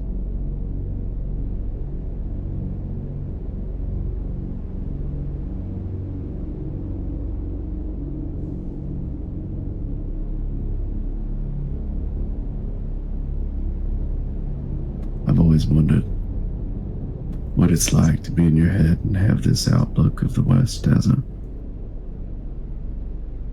It's different from most folks. I think you know that. Yes.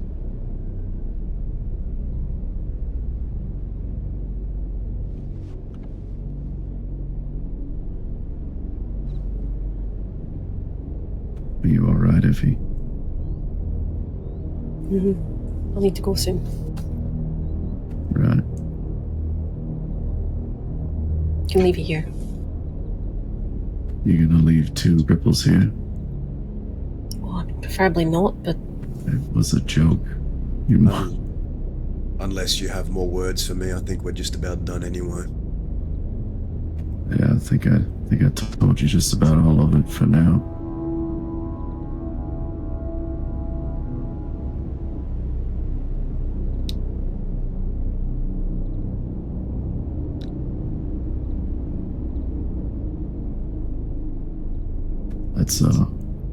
Let's get you back thieves, yeah? Yeah, that would be nice. Alrighty. Once I have this prosthetic, I just can't wait for that day, you know? Yeah, Jesus Christ. Getting You tired of plan hopping. that out.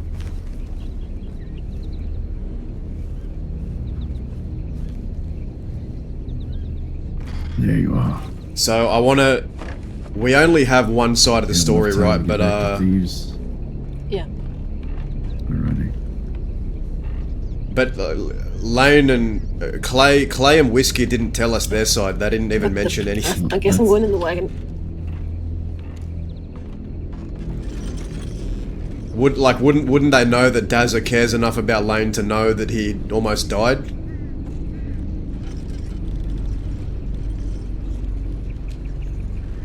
But Dazza did tell Whiskey, you better not, like, don't let him get captured again, and she said she'd try not to. I don't know. This is a spicy roleplay though. Guys, what is Lane gonna do? What are you guys feeling? I'm feeling a certain vibe right now.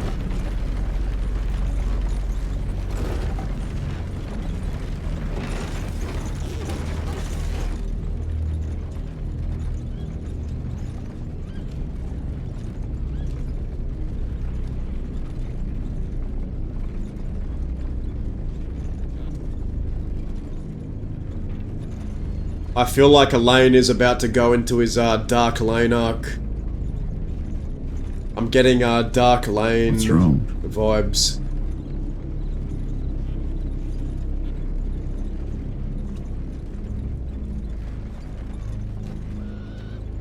Just thinking. Thinking about what? Past. You'll drive you so Notorious crazy Buddha. if you keep doing that. Mate,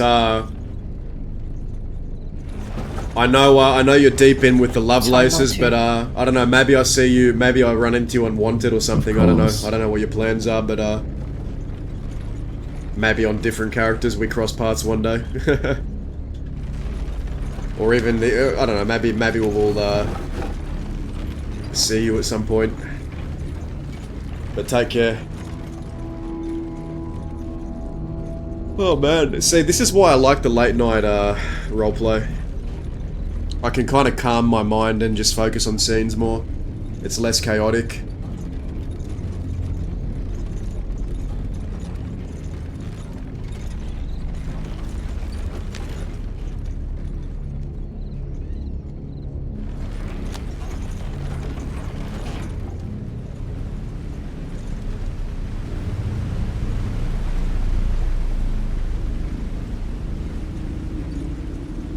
Olivia, how you doing? How's Rosalita treating you? You know, whatever you decide to do the next week or so, I'll have your back. I appreciate that. This has the potential to get very, very Same messy. goes to you. This has the potential to get very, very messy, guys. It's very spicy. I have some things to tie up at the weekend.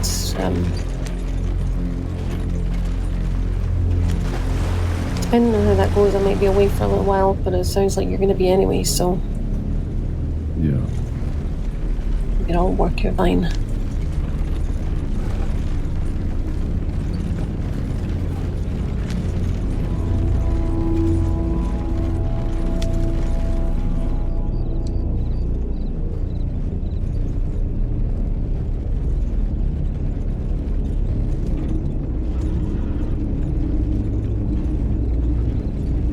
You mentioned a name back there. Dahlia. Which? Yeah. Is that the girl that sang?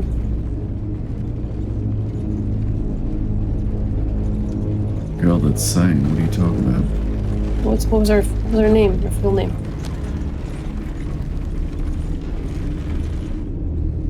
What is Dahlia's last name, Dazza? Sawyer. Sawyer, that's right. She don't sing, so it can't be her.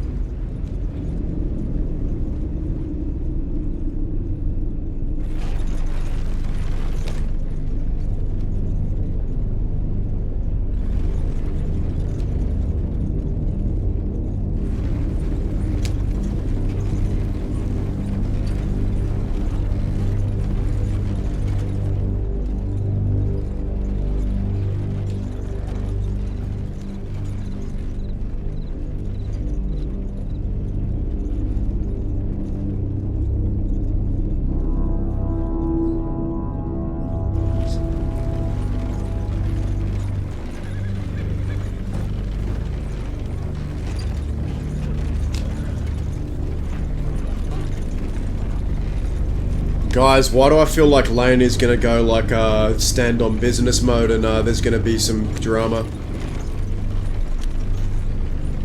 But if I don't know, Alice. man. What about it? Is that Mills' Alice? Yeah.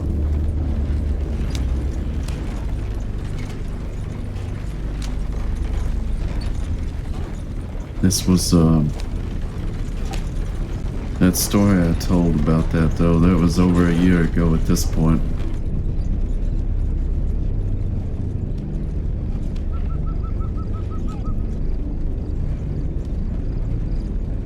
I don't reckon I've have seen Alice in 8 or 9 months now.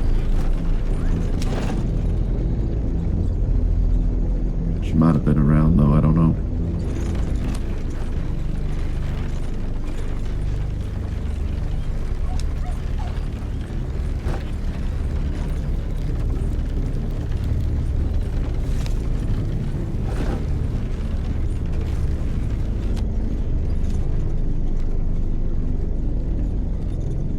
I like fueling Lane's betrayal. I haven't seen him for like 2 years, perhaps. Yeah.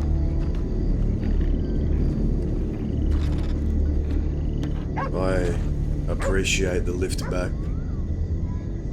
Of course. Before you go, Where do you want to Lane, go? help me to the hotels here. Of course.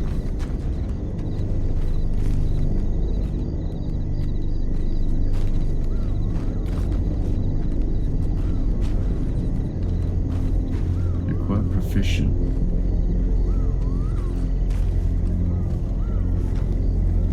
Starting to learn to live without it, huh? Don't know. Guess we'll see. Before you go, if anyone makes you doubt or tries to make you think otherwise, what are you gonna tell them? I'm more than a list. Alright. Good. I'll see you soon. I appreciate you, Desert. I appreciate you just as much. I'll be around. Yeah, you'll see me. Yeah.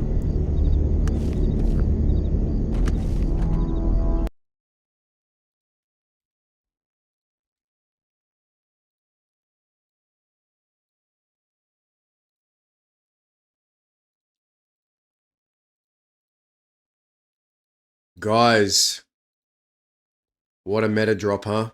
Very interesting.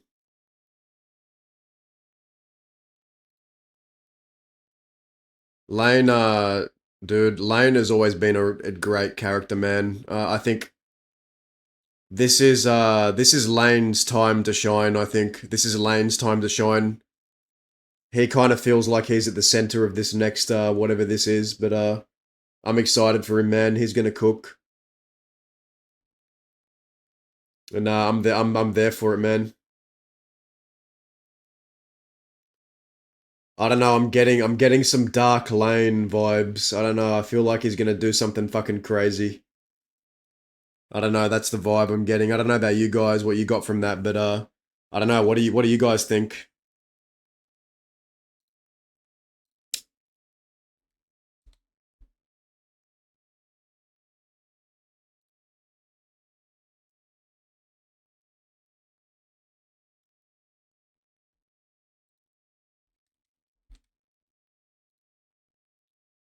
Yeah, I mean, we don't have the full story, but it sounds pretty bad. Like they chose to negotiate the list first before negotiating him. That's pretty fucked up. Like the priority was getting the like yeah, we only have one side of the story, but yeah, fuck. It's doesn't sound good.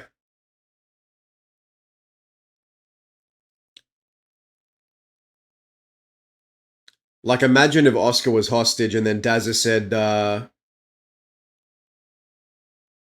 imagine if Oscar was a hostage and then Dazza said, you know, first I want you to go to the bank and give me Isaac's gun before you trade Oscar.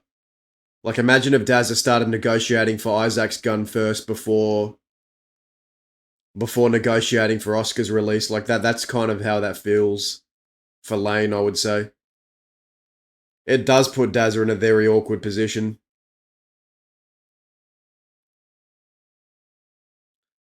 Like Whiskey was gonna trade herself for Lane, but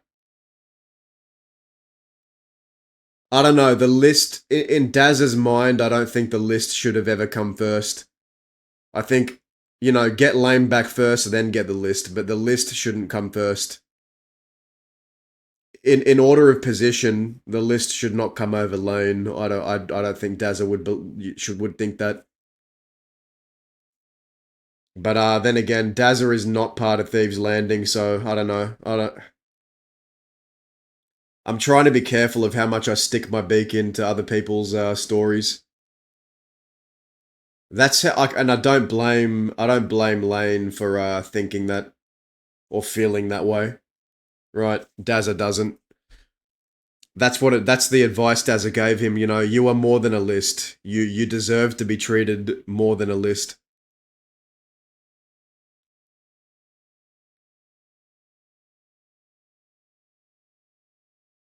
Dude, imagine if Lane gets into an argument with like Clay or Whiskey and then goes, I'm more than a list, and then just pulls his gun. How fucking crazy would that be?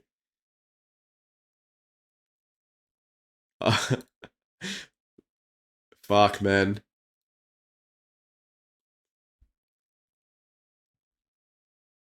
But yeah, this kind of puts us in a very awkward spot because we kind of need Thieves Landing for the leg plan. We need them for the leg plan. They've been helping us. But Lane is kind of like a ride or die man. Like Dazza really cares about Lane. The list deceives you. What do you like? I don't know, man. It's going to be interesting.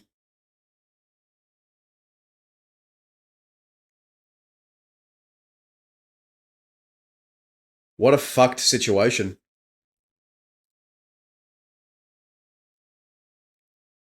Anne Boleyn, man.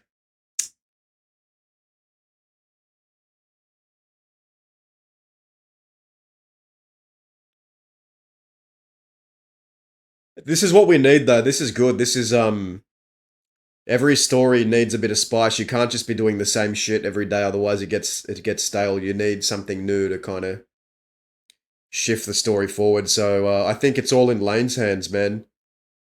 It's all it all hinges on what Lane does, I think. But anyway, I think we ought to call it now. We had a good kind of little session tonight. Maybe I'll do the same tomorrow.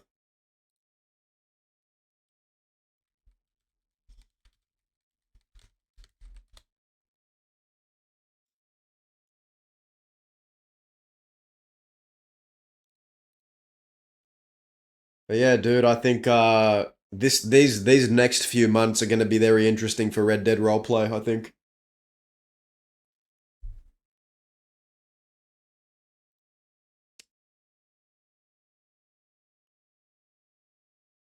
I don't think anyone else is streaming Red M. Um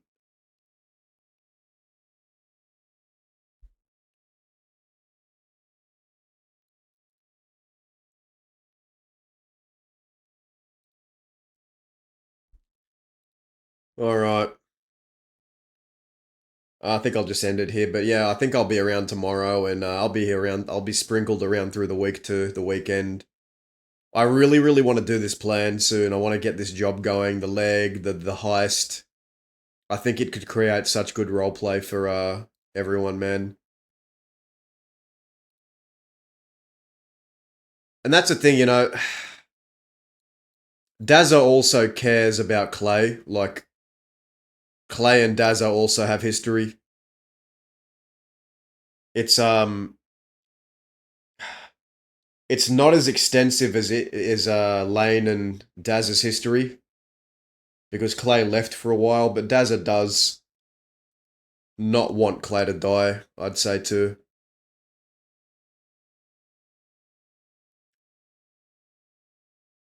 But yeah. Okay, we'll see how the next few weeks go, but I'll catch you all later. Thank you for tuning in and being invested, interested. It means a lot. And I'll see you all soon. You're all amazing, and take care.